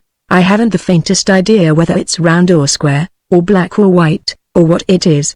And, if you will pardon my lack of interest in it, I will say that I don't care. The Tin Woodman was much puzzled by these answers. His traveling companions had grouped themselves at his back, and had fixed their eyes on the head and listened to the conversation with much interest, but until now, they had not interrupted because they thought the Tin Woodman had the best right to talk to his own head and renew acquaintance with it. But now the Tin Soldier remarked, I wonder if my old head happens to be in any of these cupboards, and he proceeded to open all the cupboard doors. But no other head was to be found on any of the shelves. Oh, well, never mind, said the Wanderer, I can't imagine what anyone wants of a cast-off head, anyhow. I can understand the soldier's interest, asserted Polychrome, dancing around the grimy workshop until her draperies formed a cloud around her dainty form. For sentimental reasons a man might like to see his old head once more, just as one likes to revisit an old home, and then to kiss it goodbye, added the Scarecrow. I hope that Tin Thing won't try to kiss me goodbye, exclaimed the Tin Woodman's former head. And I don't see what right you folks have to disturb my peace and comfort, either. You belong to me, the Tin Woodman declared. I do not. You and I are one, we've been parted, asserted the head. It would be unnatural for me to have any interest in a man made of tin. Please close the door and leave me alone. I did not think that my old head could be so disagreeable, said the Emperor. I'm quite ashamed of myself, meaning you. You ought to be glad that I've enough sense to know what my rights are, retorted the head. In this cupboard I am leading a simple life, peaceful and dignified, and when a mob of people in whom I am not interested disturb me, they are the disagreeable ones, not I. With a sigh the Tin Woodman closed and latched the cupboard door and turned away. Well, said the Tin Soldier, if my old head would have treated me as coldly and in so unfriendly a manner as your old head has treated you, friend Chopper, I'm glad I could not find it. Yes, I'm rather surprised at my head, myself, replied the Tin Woodman, thoughtfully. I thought I had a more pleasant disposition when I was made of meat. But just then old Kuklip the tinsmith arrived, and he seemed surprised to find so many visitors. Kuklip was a stout man and a short man. He had his sleeves rolled above his elbows, showing muscular arms, and he wore a leathern apron that covered all the front of him, and was so long that it was surprised he didn't step on it and trip whenever he walked. And Kuklip had a grey beard that was almost as long as his apron, and his head was bald on top and his ears stuck out from his head like two fans. Over his eyes, which were bright and twinkling, he wore big spectacles. It was easy to see that the tinsmith was a kind-hearted man, as well as a merry and agreeable one. Oh ho! He cried in a joyous bass voice, here are both my tin men come to visit me, and they and their friends are welcome indeed. I'm very proud of you two characters, I assure you, for you are so perfect that you are proof that I'm a good workman. Sit down, all of you, if you can find anything to sit on, and tell me why you are here." So they found seats and told him all of their adventures that they thought he would like to know. Kuklip was glad to learn that Nick Chopper, the Tin Woodman, was now Emperor of the Winkies and a friend of Ozma of Oz, and the Tinsmith was also interested in the Scarecrow and Polychrome. He turned the straw man around, examining him curiously, and patted him on all sides, and then said, "You are certainly wonderful, but I think you would be more durable and steady on your legs if you were made of tin. Would you like me to?" "No, indeed," interrupted the Scarecrow hastily, "I like myself better as I am." But to Polychrome the Tinsmith said, "Nothing could improve you, my dear, for you are the most beautiful maiden I have ever seen. It is pure happiness just to look at you, that is praise, indeed, from so skillful a workman," returned the Rainbow's daughter, laughing and dancing in and out the room. "Then it must be this boy you wish me to help," said Kuklip, looking at. "No," said, "we are not here to seek your skill, but have merely come to you for information." Then, between them, they related their search for Nimmy, whom the Tin Woodman explained he had resolved to marry, yet who had promised to become the bride of the Tin Soldier before he unfortunately became rusted. And when the story was told, they asked Kuklip if he knew what had become of Nimmy. "Not exactly," replied the old man, "but I know that she wept bitterly when the Tin Soldier did not come to marry her, as he had promised to do."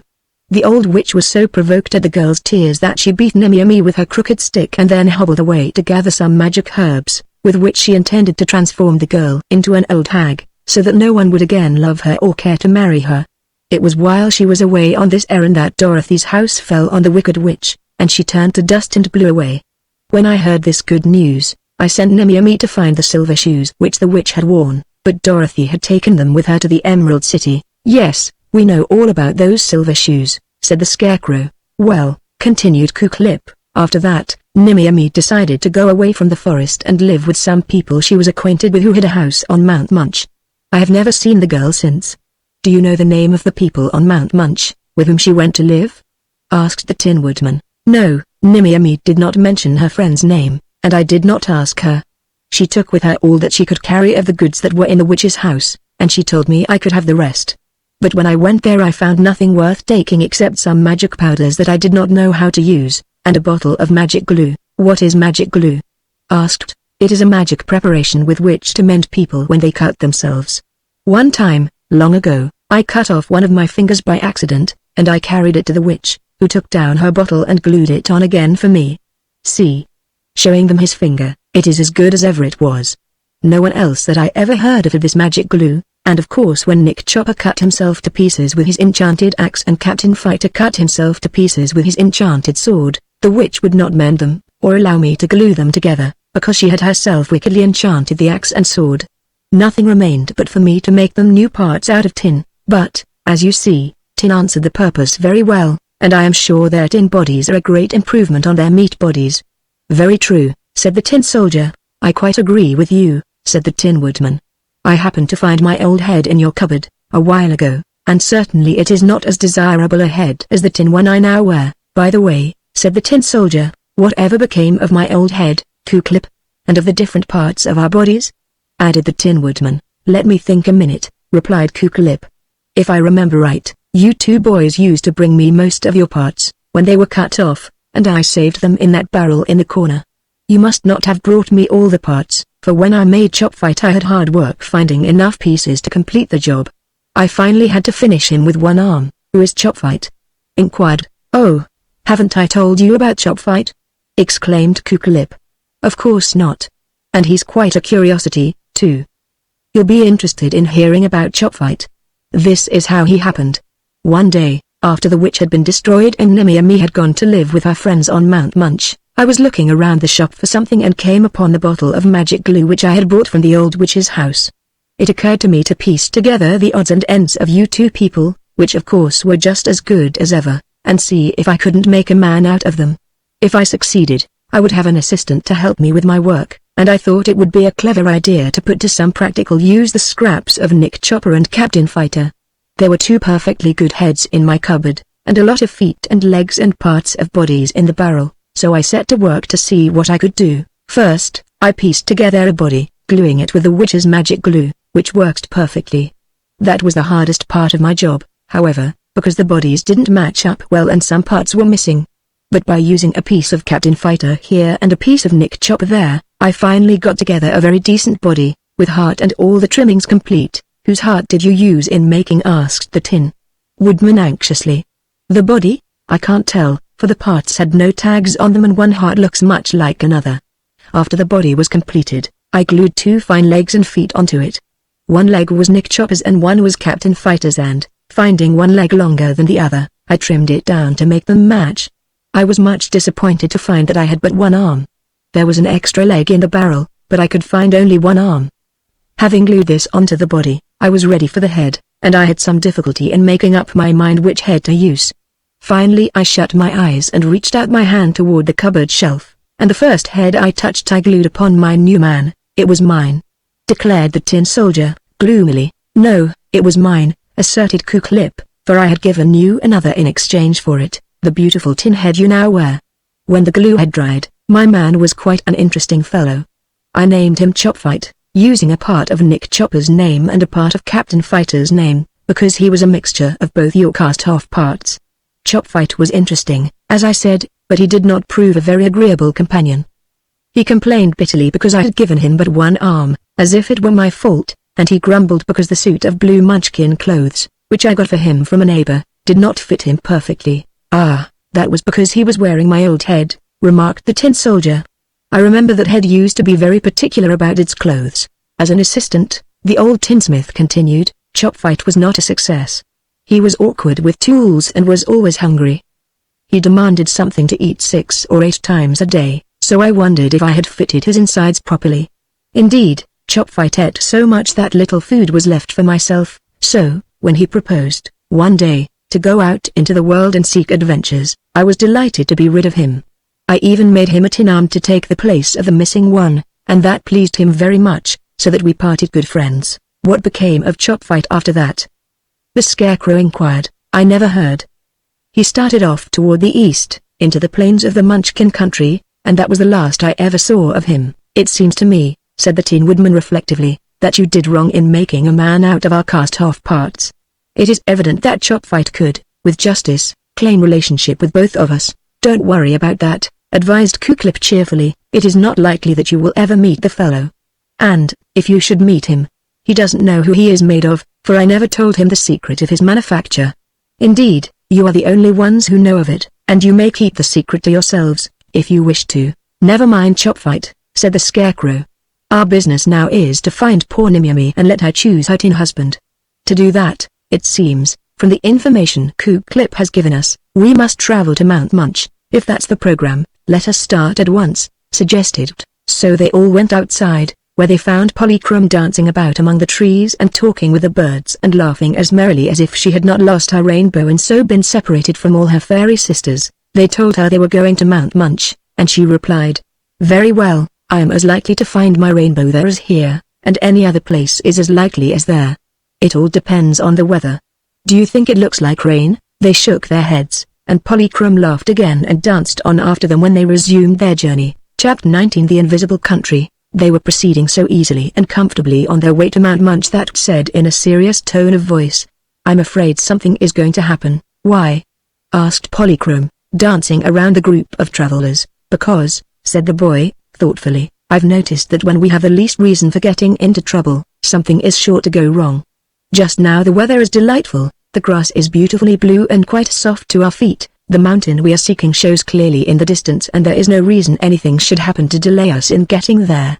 Our troubles all seem to be over, and, well, that's why I'm afraid," he added, with a sigh. "Dear me," remarked the Scarecrow, "what unhappy thoughts you have, to be sure. This is proof that born brains cannot equal manufactured brains, for my brains dwell only on facts and never borrow trouble.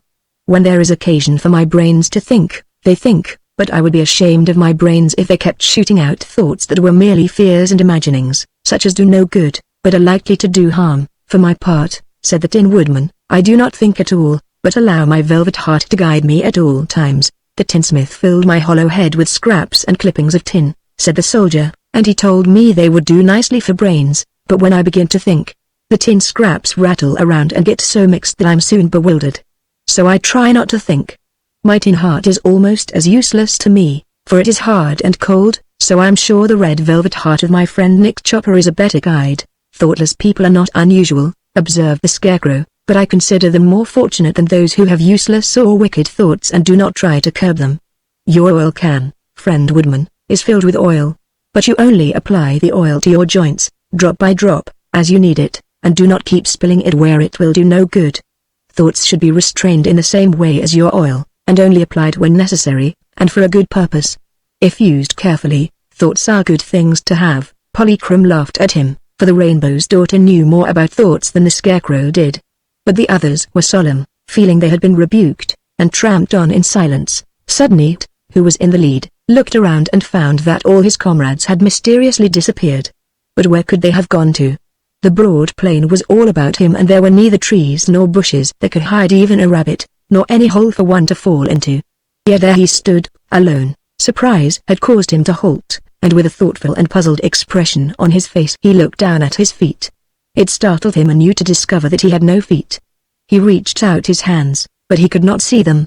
He could feel his hands and arms and body. He stamped his feet on the grass and knew they were there, but in some strange way they had become invisible. While stood, wondering, a crash of metal sounded in his ears and he heard two heavy bodies tumble to the earth just beside him. "Good gracious!" exclaimed the voice of the Tin Woodman. "Mercy me!" cried the voice of the Tin Soldier. "Why didn't you look where you were going?" asked the Tin Woodman reproachfully. "I did, but I couldn't see you," said the Tin Soldier. "Something has happened to my tin eyes. I can't see you, even now, nor can I see anyone else." "It's the same way with me," admitted the Tin Woodman. Couldn't see either of them, although he heard them plainly, and just then something smashed against him unexpectedly and knocked him over, but it was only the straw-stuffed body of the Scarecrow that fell upon him, and while he could not see the Scarecrow he managed to push him off and rose to his feet just as Polychrome whirled against him and made him tumble again. Sitting upon the ground, the boy asked, "Can you see us, Polly?" "No, indeed," answered the Rainbow's daughter, "we've all become invisible." "How did it happen, do you suppose?" inquired the Scarecrow, lying where he had fallen. "We have met with no enemy," answered Polychrome, "so it must be that this part of the country has the magic quality of making people invisible, even fairies falling under the charm. We can see the grass, and the flowers, and the stretch of plain before us, and we can still see Mount Munch in the distance. But we cannot see ourselves or one another." "Well, what are we to do about it?" demanded. "I think this magic affects only a small part of the plain," replied Polychrome. "Perhaps there is only a streak of the country where an enchantment makes people become invisible. So, if we get together and hold hands, we can travel toward Mount Munch until the enchanted streak is past." "All right," said jumping up, "give me your hand, Polychrome." "Where are you?" "Here," she answered. "Whistle. And keep whistling until I come to you." So whistled, and presently Polychrome found him and grasped his hand. "Someone must help me up," said the Scarecrow, lying near them. So they found the straw man and sat him upon his feet, after which he held fast to Polychrome's other hand. Nick Chopper and the Tin Soldier had managed to scramble up without assistance, but it was awkward for them, and the Tin Woodman said, "I don't seem to stand straight, somehow.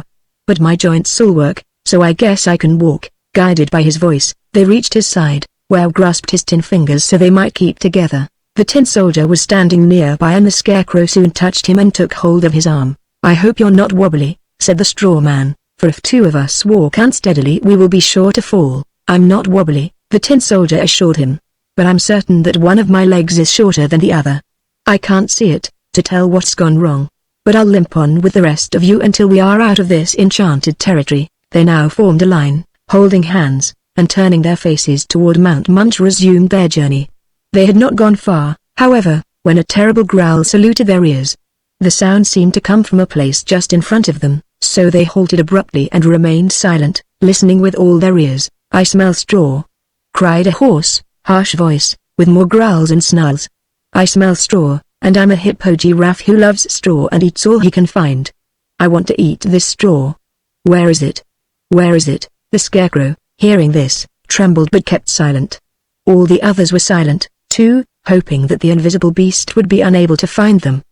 But the creature sniffed the odor of a straw and drew nearer and nearer to them until he reached the Tin Woodman, on one end of the line. It was a big beast and it smelled of the Tin Woodman and grated 2 rows of enormous teeth against the Emperor's tin body. "Bah! That's not straw," said the harsh voice, and the beast advanced along the line to meet. "Pooh, you're no good. I can't eat meat, grumbled the beast, and passed on to Polychrome, sweetmeats and perfume, cobwebs and dew. Nothing to eat in a fairy like you, said the creature. Now, the Scarecrow was next to Polychrome in the line, and he realized if the beast devoured his straw he would be helpless for a long time, because the last farmhouse was far behind them and only grass covered the vast expanse of plain. So in his fright he let go of Polychrome's hand and put the hand of the tin soldier in that of the Rainbow's daughter. Then he slipped back of the line and went to the other end, where he silently seized the Tin Woodman's hand. Meantime, the beast had smelled the tin soldier and found he was the last of the line. That's funny, growled the Hippo-Giraffe. I can smell straw, but I can't find it. Well, it's here, somewhere, and I must hunt around until I do find it, for I'm hungry. His voice was now at the left of them, so they started on, hoping to avoid him, and traveled as fast as they could in the direction of Mount Munch. I don't like this invisible country, said T with a shudder. We can't tell how many dreadful, invisible beasts are roaming around us, or what danger we'll come to next. Quit thinking about danger, please, said the Scarecrow, warningly. Why? Asked the boy. If you think of some dreadful thing, it's liable to happen, but if you don't think of it, and no one else thinks of it, it just can't happen. Do you see? No, answered. I won't be able to see much of anything until we escape from this enchantment. But they got out of the invisible strip of country as suddenly as they had entered it, and the instant they got out they stopped short, for just before them was a deep ditch, running at right angles as far as their eyes could see and stopping all further progress toward Mount Munch. It's not so very wide, said T, but I'm sure none of us can jump across it. Polychrome began to laugh, and the Scarecrow said, What's the matter? Look at the tin men, she said, with another burst of merry laughter. And the Scarecrow looked, and the tin men looked at themselves. It was the collision, said the Tin Woodman regretfully. I knew something was wrong with me, and now I can see that my side is dented in so that I lean over toward the left. It was the soldier's fault, he shouldn't have been so careless. It is your fault that my right leg is bent, making it shorter than the other, so that I limp badly, retorted the soldier. You shouldn't have stood where I was walking, you shouldn't have walked where I was standing, replied the Tin Woodman. It was almost a quarrel, so Polychrome said soothingly. Never mind, friends, as soon as we have time I am sure we can straighten the soldier's leg and get the dent out of the woodman's body. The Scarecrow needs patting into shape, too, for he had a bad tumble, but our first task is to get over this ditch. Yes, the ditch is the most important thing. Just now, added. They were standing in a row, looking hard at the unexpected barrier, when a fierce growl from behind them made them all turn quickly. Out of the invisible country marched a huge beast with a thick, leathery skin and surprisingly long neck. The head on the top of this neck was broad and flat and the eyes and mouth were very big and the nose and ears very small.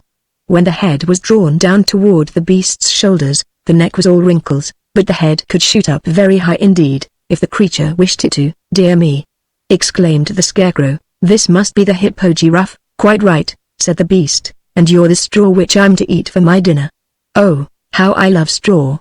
I hope you don't resent my affectionate appetite. With its 4 great legs it advanced straight toward the Scarecrow, but the Tin Woodman and the Tin Soldier both sprang in front of their friend and flourished their weapons. Keep off, said the Tin Woodman, warningly, or I'll chop you with my axe. Keep off, said the Tin Soldier, or I'll cut you with my sword. Would you really do that?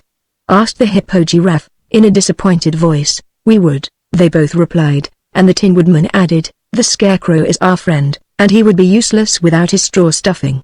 So, as we are comrades, faithful and true, we will defend our friend's stuffing against all enemies. The Hippo-Giraffe sat down and looked at them sorrowfully. When one has made up his mind to have a meal of delicious straw, and then finds he can't have it, it is certainly hard luck, he said. And what good is the straw man to you, or to himself, when the ditch keeps you from going any further? Well, we can go back again, suggested T. True, said the Hippo, and if you do, you'll be as disappointed as I am. That's some comfort. Anyhow, the travelers looked at the beast, and then they looked across the ditch at the level plain beyond. On the other side the grass had grown tall, and the sun had dried it, so there was a fine crop of hay that only needed to be cut and stacked. Why don't you cross over and eat hay? The boy asked the beast. I'm not fond of hay, replied the Hippo-Giraffe. Straw is much more delicious, to my notion, and it's more scarce in this neighborhood, too. Also I must confess that I can't get across the ditch, for my body is too heavy and clumsy for me to jump the distance.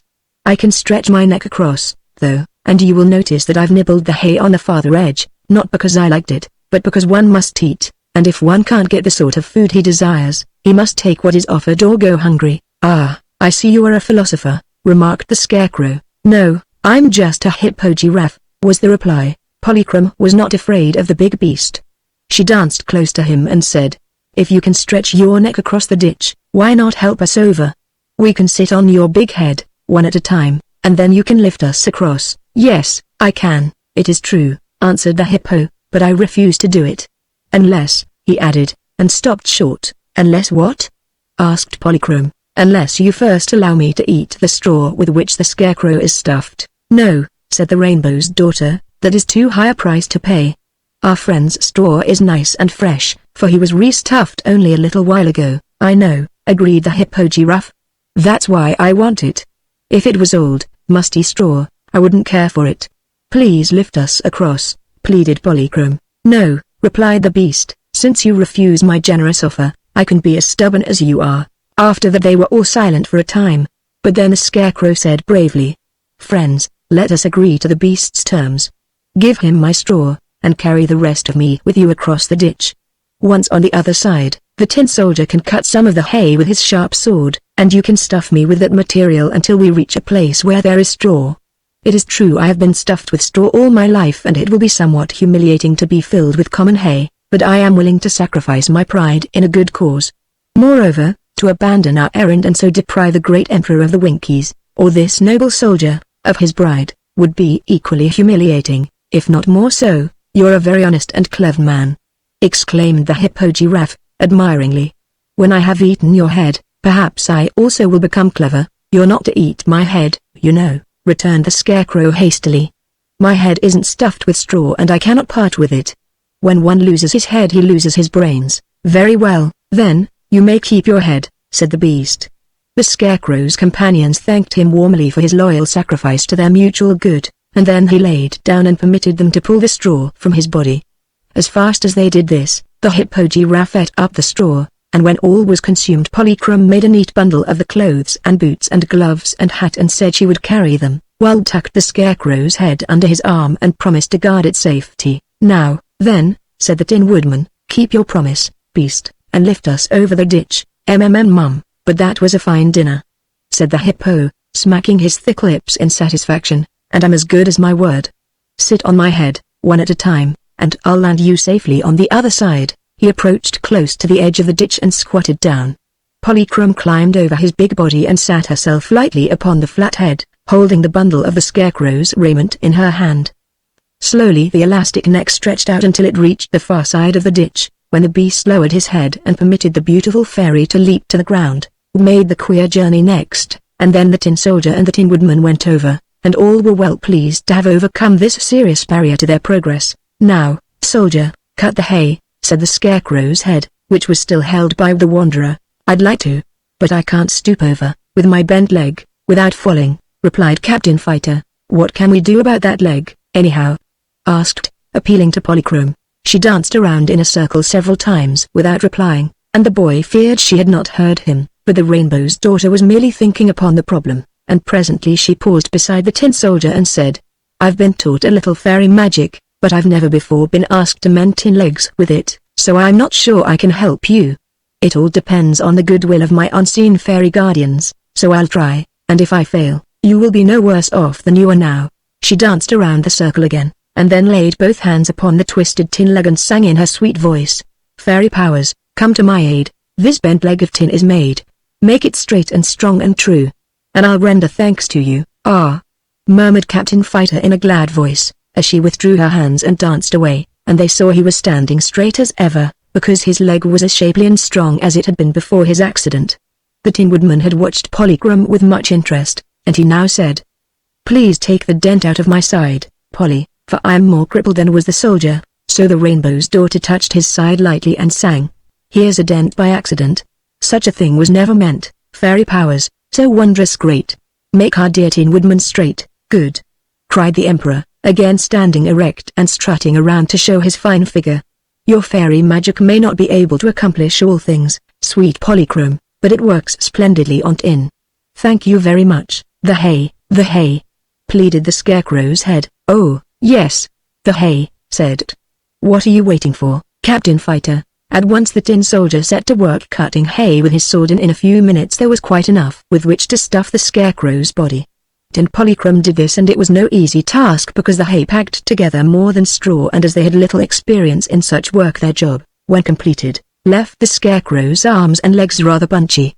Also there was a hump on his back which made laugh and say it reminded him of a camel, but it was the best they could do, and when the head was fastened onto the body they asked the scarecrow how he felt. A little heavy, and not quite natural. He cheerfully replied, but I'll get along somehow until we reach a straw stack. Don't laugh at me, please, because I'm a little ashamed of myself and I don't want to regret a good action. They started at once in the direction of Mount Munch, and as the scarecrow proved very clumsy in his movements, took one of his arms and the Tin Woodman the other, and so helped their friend to walk in a straight line, and the Rainbow's Daughter, as before, danced ahead of them and behind them and all around them, and they never minded her odd ways, because to them she was like a ray of sunshine. Chapter 20 Overnight. The land of the Munchkins is full of surprises, as our travelers had already learned, and although Mount Munch was constantly growing larger as they advanced toward it, they knew it was still a long way off and were not certain, by any means, that they had escaped all danger or encountered their last adventure. The plain was broad, and as far as the eye could see, there seemed to be a level stretch of country between them and the mountain, but toward evening they came upon a hollow, in which stood a tiny blue Munchkin dwelling with a garden around it and fields of grain filling in all the rest of the hollow. They did not discover this place until they came close to the edge of it, and they were astonished at the sight that greeted them because they had imagined that this part of the plain had no inhabitants. It's a very small house, declared. I wonder who lives there? The way to find out is to knock on the door and ask, replied the Tin Woodman. Perhaps it is the home of Nimmy. Is she a dwarf? Asked the boy. No, indeed, Nimmy is a full-sized woman. Then I'm sure she couldn't live in that little house, said. Let's go down, suggested the scarecrow. I'm almost sure I can see a straw stack in the backyard. They descended the hollow, which was rather steep at the sides, and soon came to the house, which was indeed rather small. Knocked upon a door that was not much higher than his waist, but got no reply. He knocked again, but not a sound was heard. Smoke is coming out of the chimney, announced Polychrome, who was dancing lightly through the garden, where cabbages and beets and turnips and the like were growing finely. Then someone surely lives here, said, and knocked again. Now a window at the side of the house opened and a queer head appeared. It was white and hairy and had a long snout and little round eyes. The ears were hidden by a blue sunbonnet tied under the chin. Oh, it's a pig! Exclaimed. Pardon me, I am Mrs. Squealine Swine, wife of Professor Grunter Swine, and this is our home, said the one in the window. What do you want? What sort of a professor is your husband? Inquired the Tin Woodman curiously. He is professor of cabbage culture and corn perfection. He is very famous in his own family, and would be the wonder of the world if he went abroad, said Mrs. Swine in a voice that was half proud and half irritable. I must also inform you intruders that the professor is a dangerous individual, for he files his teeth every morning until they are sharp as needles.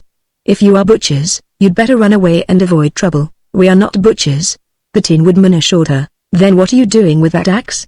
And why has the other Tin Man a sword? They are the only weapons we have to defend our friends from their enemies, explained the Emperor of the Winkies, and added.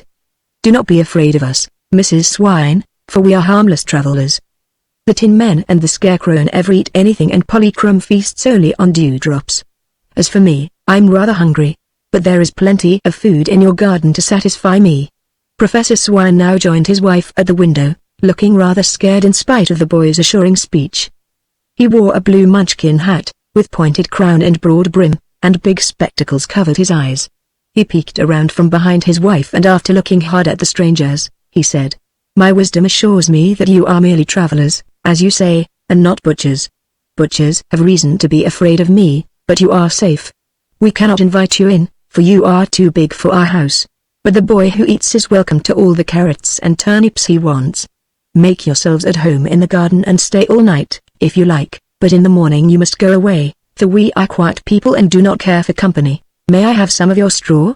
Asked the Scarecrow. Help yourself, replied Professor Swine. For pigs, they're quite respectable, remarked, as they all went toward the straw stack. I'm glad they didn't invite us in, said Captain Fighter. I hope I'm not too particular about my associates, but I draw the line at pigs. The Scarecrow was glad to be rid of his hay, for during the long walk it had sagged down and made him fat and squatty and more bumpy than at first. I'm not specially proud, he said, but I love a manly figure, such as only straw stuffing can create. I've not felt like myself since that hungry hippo ate my last straw." Polychrome and I set to work removing the hay, and then they selected the finest straw, crisp and golden, and with it stuffed the scarecrow anew. He certainly looked better after the operation, and he was so pleased at being reformed that he tried to dance a little jig, and almost succeeded. "I shall sleep under the straw stack tonight," decided, after he had eaten some of the vegetables from the garden, and in fact he slept very well, with the 2 tin men and the scarecrow sitting silently beside him and Polychrome away somewhere in the moonlight dancing her fairy dances. At daybreak the Tin Woodman and the Tin Soldier took occasion to polish their bodies and oil their joints, for both were exceedingly careful of their personal appearance.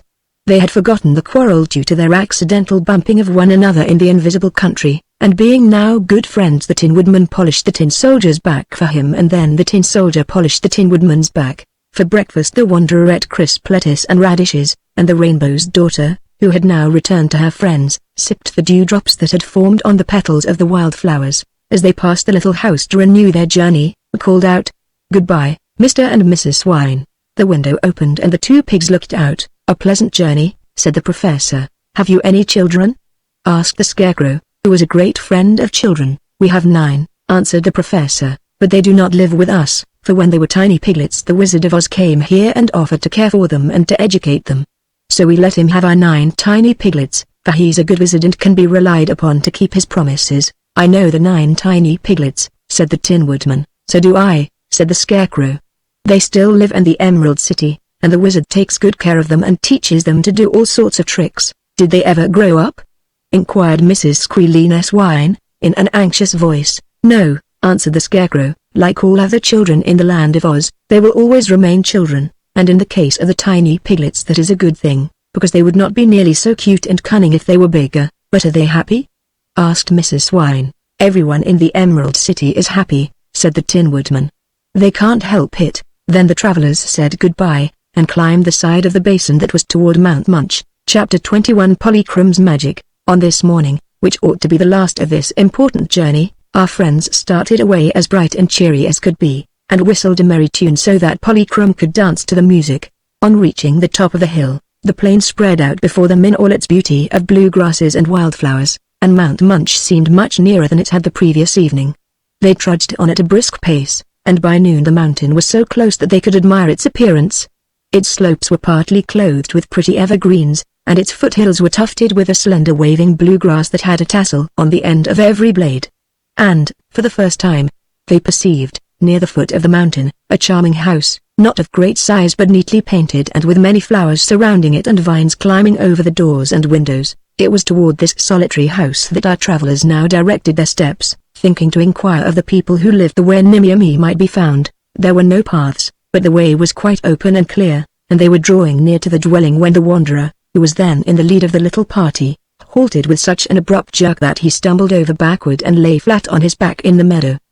The Scarecrow stopped to look at the boy. "Why did you do that?" he asked in surprise, sat up and gazed around him in amazement. I don't know," he replied. The 2 tin men, arm in arm, started to pass them when both halted and tumbled, with a great clatter, into a heap beside it. Polychrome, laughing at the absurd sight, came dancing up and she, also, came to a sudden stop, but managed to save herself from falling. Every one of them was much astonished, and the Scarecrow said with a puzzled look, "I don't see anything." "Nor I," said, "but something hit me, just the same. Some invisible person struck me a heavy blow," declared the Tin Woodman, struggling to separate himself from the Tin Soldier, whose legs and arms were mixed with his own. "I'm not sure it was a person," said Polychrome, looking more grave than usual. "It seems to me that I merely ran into some hard substance which barred my way. In order to make sure of this, let me try another place." She ran back away and then with much caution advanced in a different place, but when she reached a position on a line with the others she halted, her arms outstretched before her. "I can feel something hard, something smooth as glass," she said. "But I'm sure it is not glass." "Let me try," suggested, getting up. But when he tried to go forward, he discovered the same barrier that Polychrome had encountered. "No," he said, "it isn't glass." "But what is it?" "Air," replied a small voice beside him.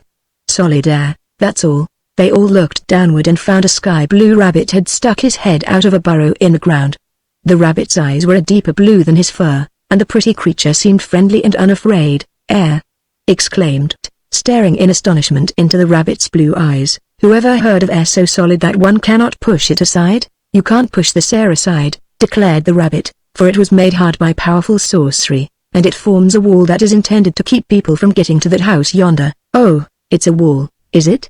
said the Tin Woodman. "Yes, it is really a wall," answered the rabbit, "and it is fully 6 feet thick." "How high is it?" inquired Captain Fighter. The tin soldier. "Oh, ever so high, perhaps a mile," said the rabbit. "Couldn't we go around it?" asked. "Of course, for the wall is a circle," explained the rabbit. "In the center of the circle stands the house, so you may walk around the wall of solid air. But you can't get to the house." "Who put the air wall around the house?" was the Scarecrow's question. "Nimmy did that." "Nimmy?" they all exclaimed in surprise. "Yes," answered the rabbit. "She used to live with an old witch, who was suddenly destroyed, and when Nimmy ran away from the witch's house, she took with her just one magic formula, pure sorcery it was, which enabled her to build this air wall around her house, the house yonder. It was quite a clever idea, I think, for it doesn't mar the beauty of the landscape, solid air being invisible, and yet it keeps all strangers away from the house." "Does Nimmy live there now?" asked the Tin Woodman anxiously. "Yes, indeed," said the rabbit. "And does she weep and wail from morning till night?" continued the Emperor. "No, she seems quite happy," asserted the rabbit. The Tin Woodman seemed quite disappointed to hear this report of his old sweetheart, but the Scarecrow reassured his friend, saying, "Never mind, Your Majesty. However happy Nimmy is now, I'm sure she will be much happier as Empress of the Winkies." "Perhaps," said Captain Fighter, somewhat stiffly, "she will be still more happy to become the bride of a tin soldier. She shall choose between us, as we have agreed." The Tin Woodman promised. "But how shall we get to the poor girl?" Polychrome, although dancing lightly back and forth, had listened to every word of the conversation. Now she came forward and sat herself down just in front of the blue rabbit, her many-hued draperies giving her the appearance of some beautiful flower. The rabbit didn't back away an inch. Instead, he gazed at the Rainbow's daughter admiringly. "Does your burrow go underneath this wall of air?" asked Polychrome. "To be sure," answered the blue rabbit. "I dug it that way so I could roam in these broad fields, by going out one way, or eat the cabbages in Nimmy's garden by leaving my burrow at the other end. I don't think Nimmy ought to mind the little I take from her garden, or the hole I've made under her magic wall. A rabbit may go and come as he pleases, but no one who is bigger than I am could get through my burrow. Will you allow us to pass through it, if we are able to?" inquired Polychrome. "Yes, indeed," answered the blue rabbit. "I'm no especial friend of Nimmy, for once she threw stones at me, just because I was nibbling some lettuce, and only yesterday she yelled shoo at me, which made me nervous. You're welcome to use my burrow in any way you choose, but this is all nonsense," declared the Wanderer. "We are everyone too big to crawl through a rabbit's burrow." "We are too big now," agreed the Scarecrow, "but you must remember that Polychrome is a fairy, and fairies have many magic powers." His face brightened as he turned to the lovely daughter of the rainbow. "Could you make us all as small as that rabbit?" he asked eagerly. "I can try," answered Polychrome, with a smile. And presently she did it, so easily that it was not the only one astonished. As the now tiny people grouped themselves before the rabbit's burrow, the hole appeared to them like the entrance to a tunnel, which indeed it was. "I'll go first," said wee Polychrome, who had made herself grow as small as the others, and into the tunnel she danced without hesitation. The tiny Scarecrow went next, and then the two funny little tin men. "Walk in." "It's your turn," said the blue rabbit to the Wanderer. "I'm coming after, to see how you get along. This will be a regular surprise party to Nimmy." So he entered the hole and felt his way along its smooth sides in the dark until he finally saw the glimmer of daylight ahead and knew the journey was almost over. Had he remained his natural size, the distance could have been covered in a few steps, but to a thumb-high it was quite a promenade. When he emerged from the burrow he found himself but a short distance from the house, in the center of the vegetable garden, where the leaves of rhubarb waving above his head seemed like trees. Outside the hole, and waiting for him, he found all his friends. "So far, so good," remarked the Scarecrow cheerfully. "Yes, so far, but no farther," returned the Tin Woodman in a plaintive and disturbed tone of voice. "I am now close to Nimmy, whom I have come ever so far to seek. But I cannot ask the girl to marry such a little man as I am now. I'm no bigger than a toy soldier," said Captain Fighter, sorrowfully. "Unless Polychrome can make us big again, there is little use in our visiting Nimmy at all, for I'm sure she wouldn't care for a husband she might carelessly step on and ruin." Polychrome laughed merrily. "If I make you big, you can't get out of here again," said she, "and if you remain little, Nimmy and me will laugh at you. So make your choice." "I think we'd better go back," said seriously. "No," said the Tin Woodman, stoutly, "I have decided that it's my duty to make Nimmy and me happy, in case she wishes to marry me." "So have I," announced Captain Fighter. "A good soldier never shrinks from doing his duty." "As for that," said the Scarecrow, "Tin doesn't shrink any to speak of, under any circumstances. But and I intend to stick to our comrades, whatever they decide to do, so we will ask Polychrome to make us as big as we were before." Polychrome agreed to this request, and in half a minute all of them, including herself, has been enlarged again to their natural sizes. They then thanked the Blue Rabbit for his kind assistance, and at once approached the house of Nimmy. Chapter 22 Nimmy. We may be sure that at this moment our friends were all anxious to see the end of the adventure that had caused them so many trials and troubles. Perhaps the Tin Woodman's heart did not beat any faster, because it was made of red velvet and stuffed with sawdust, and the Tin Soldier's heart was made of tin and reposed in his tin bosom without a hint of emotion. However, there is little doubt that they both knew that a critical moment in their lives had arrived, and that Nimmy and me's decision was destined to influence the future of one or the other. As they assumed their natural sizes and the rhubarb leaves that had before towered above their heads now barely covered their feet, they looked around the garden and found that no person was visible save themselves. No sound of activity came from the house, either, but they walked to the front door, which had a little porch built before it, and there the two tin men stood side by side while both knocked upon the door with their tin knuckles. As no one seemed eager to answer the summons, they knocked again, and then again. Finally they heard a stir from within and someone coughed. "Who's there?" called a girl's voice. "It's I," cried the Tin Twins, together. "How did you get there?" asked the voice. They hesitated how to reply, so it answered for them. "By means of magic." "Oh," said the unseen girl. "Are you friends, or foes?" "Friends," they all exclaimed. Then they heard footsteps approach the door, which slowly opened and revealed a very pretty Munchkin girl standing in the doorway. "Nimmy," cried the Tin Twins. "That's my name," replied the girl, looking at them in cold surprise. "But who can you be? Don't you know me, Nimmy?" said the Tin Woodman. "I'm your old sweetheart, Nick Chopper. Don't you know me, my dear?" said the Tin Soldier. "I'm your old sweetheart, Captain Fighter." Nimmy smiled at them both. Then she looked beyond them at the rest of the party and smiled again. However, she seemed more amused than pleased. "Come in," she said, leading the way inside. "Even sweethearts are forgotten after a time, but you and your friends are welcome." The room they now entered was cozy and comfortable, being neatly furnished and well swept and dusted. But they found someone there besides Nimmy. A man dressed in the attractive Munchkin costume was lazily reclining in an easy chair, and he sat up and turned his eaves on the visitors with a cold and indifferent stare that was almost insolent. He did not even rise from his seat to greet the strangers, but after glaring at them he looked away with a scowl, as if they were of too little importance to interest him. The Tin Men returned this man's stare with interest, but they did not look away from him because neither of them seemed able to take his eyes off this Munchkin, who was remarkable in having one tin arm quite like their own tin arms. "Seems to me," said Captain Fighter, in a voice that sounded harsh and indignant, "that you, sir, are a vile impostor." "Gently, cautioned the Scarecrow. "Don't be rude to strangers, Captain." "Rude?" shouted the Tin Soldier, now very much provoked. "Why, he's a scoundrel, a thief. The villain is wearing my own head." "Yes," added the Tin Woodman, "and he's wearing my right arm.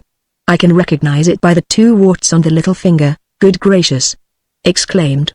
"Then this must be the man whom old Kuklip patched together and named Chopfight."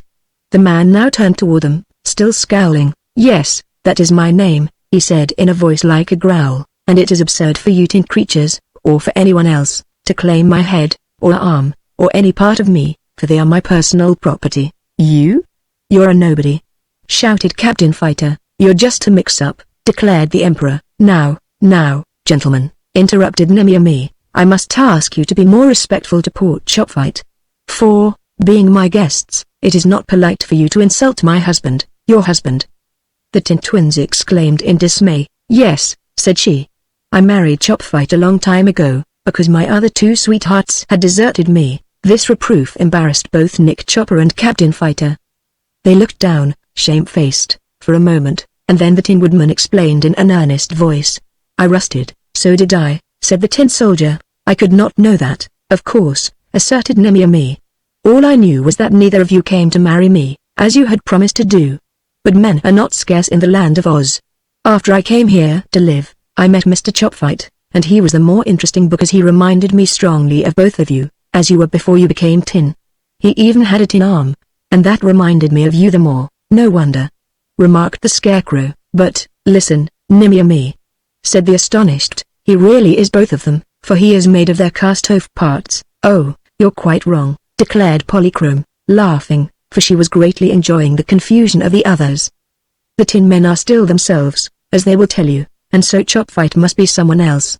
They looked at her bewildered, for the facts in the case were too puzzling to be grasped at once. It is all the fault of old Cook-Lip, muttered the Tin Woodman. He had no right to use our cast-off parts to make another man with. It seems he did it, however, said Nimmy-a-me calmly, and I married him because he resembled you both. I won't say he is a husband to be proud of, because he has a mixed nature and isn't always an agreeable companion.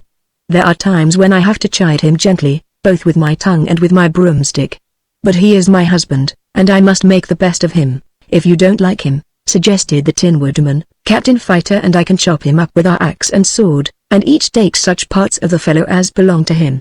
Then we are willing for you to select one of us as your husband. That is a good idea, approved Captain Fighter, drawing his sword. No, said Nimmy-a-me, I think I'll keep the husband I now have. He is now trained to draw the water and carry in the wood and hoe the cabbages and weed the flower beds and dust the furniture and perform many tasks of a like character. A new husband would have to be scolded, and gently chided, until he learns my ways. So I think it will be better to keep my Chopfight, and I see no reason why you should object to him. You two gentlemen threw him away when you became tin, because you had no further use for him, so you cannot justly claim him now. I advise you to go back to your own homes and forget me, as I have forgotten you. Good advice, laughed Polychrome, dancing. Are you happy? Asked the Tin Soldier. Of course I am, said Nimmy-a-me. I'm the mistress of all I survey, the queen of my little domain. Wouldn't you like to be the empress of the Winkies? Asked the Tin Woodman. Mercy, no, she answered. That would be a lot of bother. I don't care for society, or pomp, or posing. All I ask is to be left alone and not to be annoyed by visitors. The Scarecrow nudged the Wanderer. That sounds to me like a hint, he said. Looks as if we'd had our journey for nothing, remarked, who was a little ashamed and disappointed because he had proposed the journey. I am glad, however, said the Tin Woodman, that I have found Nimmy-a-me, and discovered that she is already married and happy. It will relieve me of any further anxiety concerning her. For my part, said the Tin Soldier, I am not sorry to be free. The only thing that really annoys me is finding my head upon Chopfight's body. As for that, I'm pretty sure it is my body, or a part of it, anyway, remarked the Emperor of the Winkies. But never mind, friend soldier, let us be willing to donate our cast-off members to ensure the happiness of Nimmy-a-me, and be thankful it is not our fate to hoe cabbages and draw water and be chided, in the place of this creature Chopfight. Yes, agreed the soldier, we have much to be thankful for. Polychrome, who had wandered outside, now poked her pretty head through an open window and exclaimed in a pleased voice. It's getting cloudy. Perhaps it is going to rain. Chapter 23. Through the tunnel. It didn't rain just then, although the clouds in the sky grew thicker and more threatening. Polychrome hoped for a thunderstorm, followed by her rainbow, but the two Tin Men did not relish the idea of getting wet. They even preferred to remain in Nimmy-a-me's house, although they felt they were not welcome there, rather than go out and face the coming storm. But the Scarecrow, who was a very thoughtful person, said to his friends, if we remain here until after the storm, and Polychrome goes away on her rainbow, then we will be prisoners inside the wall of solid air, so it seems best to start upon our return journey at once. If I get wet, my straw stuffing will be ruined, and if you two tin gentlemen get wet, you may perhaps rust again, and become useless. But even that is better than to stay here. Once we are free of the barrier, we have the Wanderer to help us, and he can oil your joints and restuff my body, if it becomes necessary, for the boy is made of meat, which neither rusts nor gets soggy or moldy. Come along, then, cried Polychrome from the window, and the others, realizing the wisdom of the Scarecrow's speech, took leave of Nimmy-a-me, who was glad to be rid of them, and said goodbye to her husband, who merely scowled and made no answer, and then they hurried from the house. Your old parts are not very polite, I must say, remarked the Scarecrow, when they were in the garden. No, said Chopfight is a regular grouch. He might have wished us a pleasant journey, at the very least. I beg you not to hold us responsible for that creature's actions, pleaded the Tin Woodman. We are through with Chopfight and shall have nothing further to do with him." Polychrome danced ahead of the party and led them straight to the burrow of the Blue Rabbit, which they might have had some difficulty in finding without her. She lost no time in making them all small again. The Blue Rabbit was busy nibbling cabbage leaves in Nimmy-Ammy's garden, so they did not ask his permission but at once entered the burrow. Even now the raindrops were beginning to fall. But it was quite dry inside the tunnel, and by the time they had reached the other end, outside the circular wall of solid air, the storm was at its height and the rain was coming down in torrents. "Let us wait here," proposed Polychrome, peering out of the hole and then quickly retreating. "The rainbow won't appear until after the storm, and I can make you big again in a jiffy, before I join my sisters on our bough." "That's a good plan," said the Scarecrow approvingly. "It will save me from getting soaked and soggy." "It will save me from rusting," said the Tin Soldier. "It will enable me to remain highly polished," said the Tin Woodman. "Oh, as for that, I myself prefer not to get my pretty clothes wet," laughed the Rainbow's daughter. "But while we wait I will bid you all adieu. I must also thank you for saving me from that dreadful giantess, Mrs. Yoop. You have been good and patient comrades and I have enjoyed our adventures together, but I am never so happy as when on my dear Rainbow." "Will your father scold you for getting left on the earth?" asked. "I suppose so," said Polychrome gaily. "I'm always getting scolded for my mad pranks, as they are called. My sisters are so sweet and lovely and proper that they never dance off our rainbow, and so they never have any adventures. Adventures to me are good fun, only I never like to stay too long on Earth, because I really don't belong here. I shall tell my father the Rainbow that I'll try not to be so careless again, and he will forgive me because in our sky mansions there is always joy and happiness." They were indeed sorry to part with their dainty and beautiful companion and assured her of their devotion if they ever chanced to meet again. She shook hands with the Scarecrow and the Tin Men and kissed the Wanderer lightly upon his forehead, and then the rain suddenly ceased, and as the tiny people left the burrow of the Blue Rabbit, a glorious big rainbow appeared in the sky and the end of its arch slowly descended and touched the ground just where they stood. Was so busy watching a score of lovely maidens, sisters of Polychrome, who were leaning over the edge of the bough, and another score who danced gaily amid the radiance of the splendid hues, that he did not notice he was growing big again. But now Polychrome joined her sisters on the rainbow and the huge arch lifted and slowly melted away as the sun burst from the clouds and sent its own white beams dancing over the meadows. "Why, she's gone!"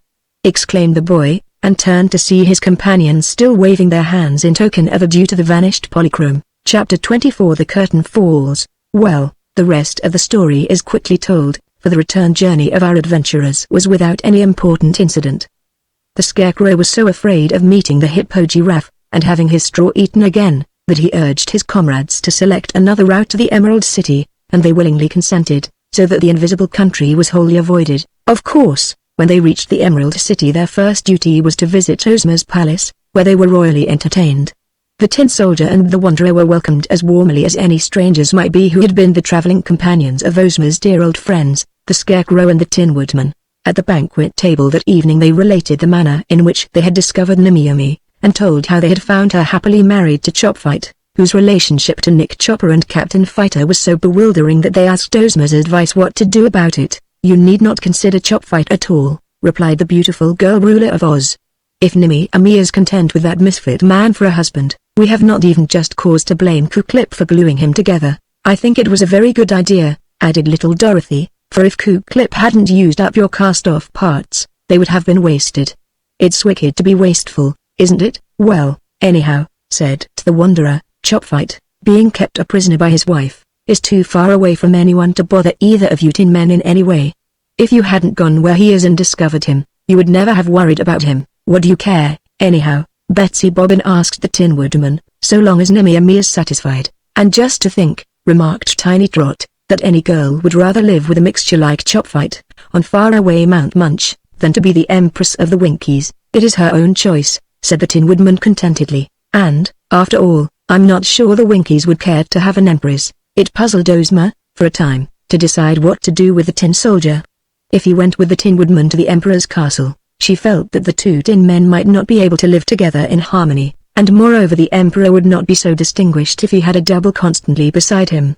So she asked Captain Fighter if he was willing to serve her as a soldier, and he promptly declared that nothing would please him more. After he had been in her service for some time, Ozma sent him into the Gillikin country, with instructions to keep order among the wild people who inhabit some parts of that unknown country of Oz.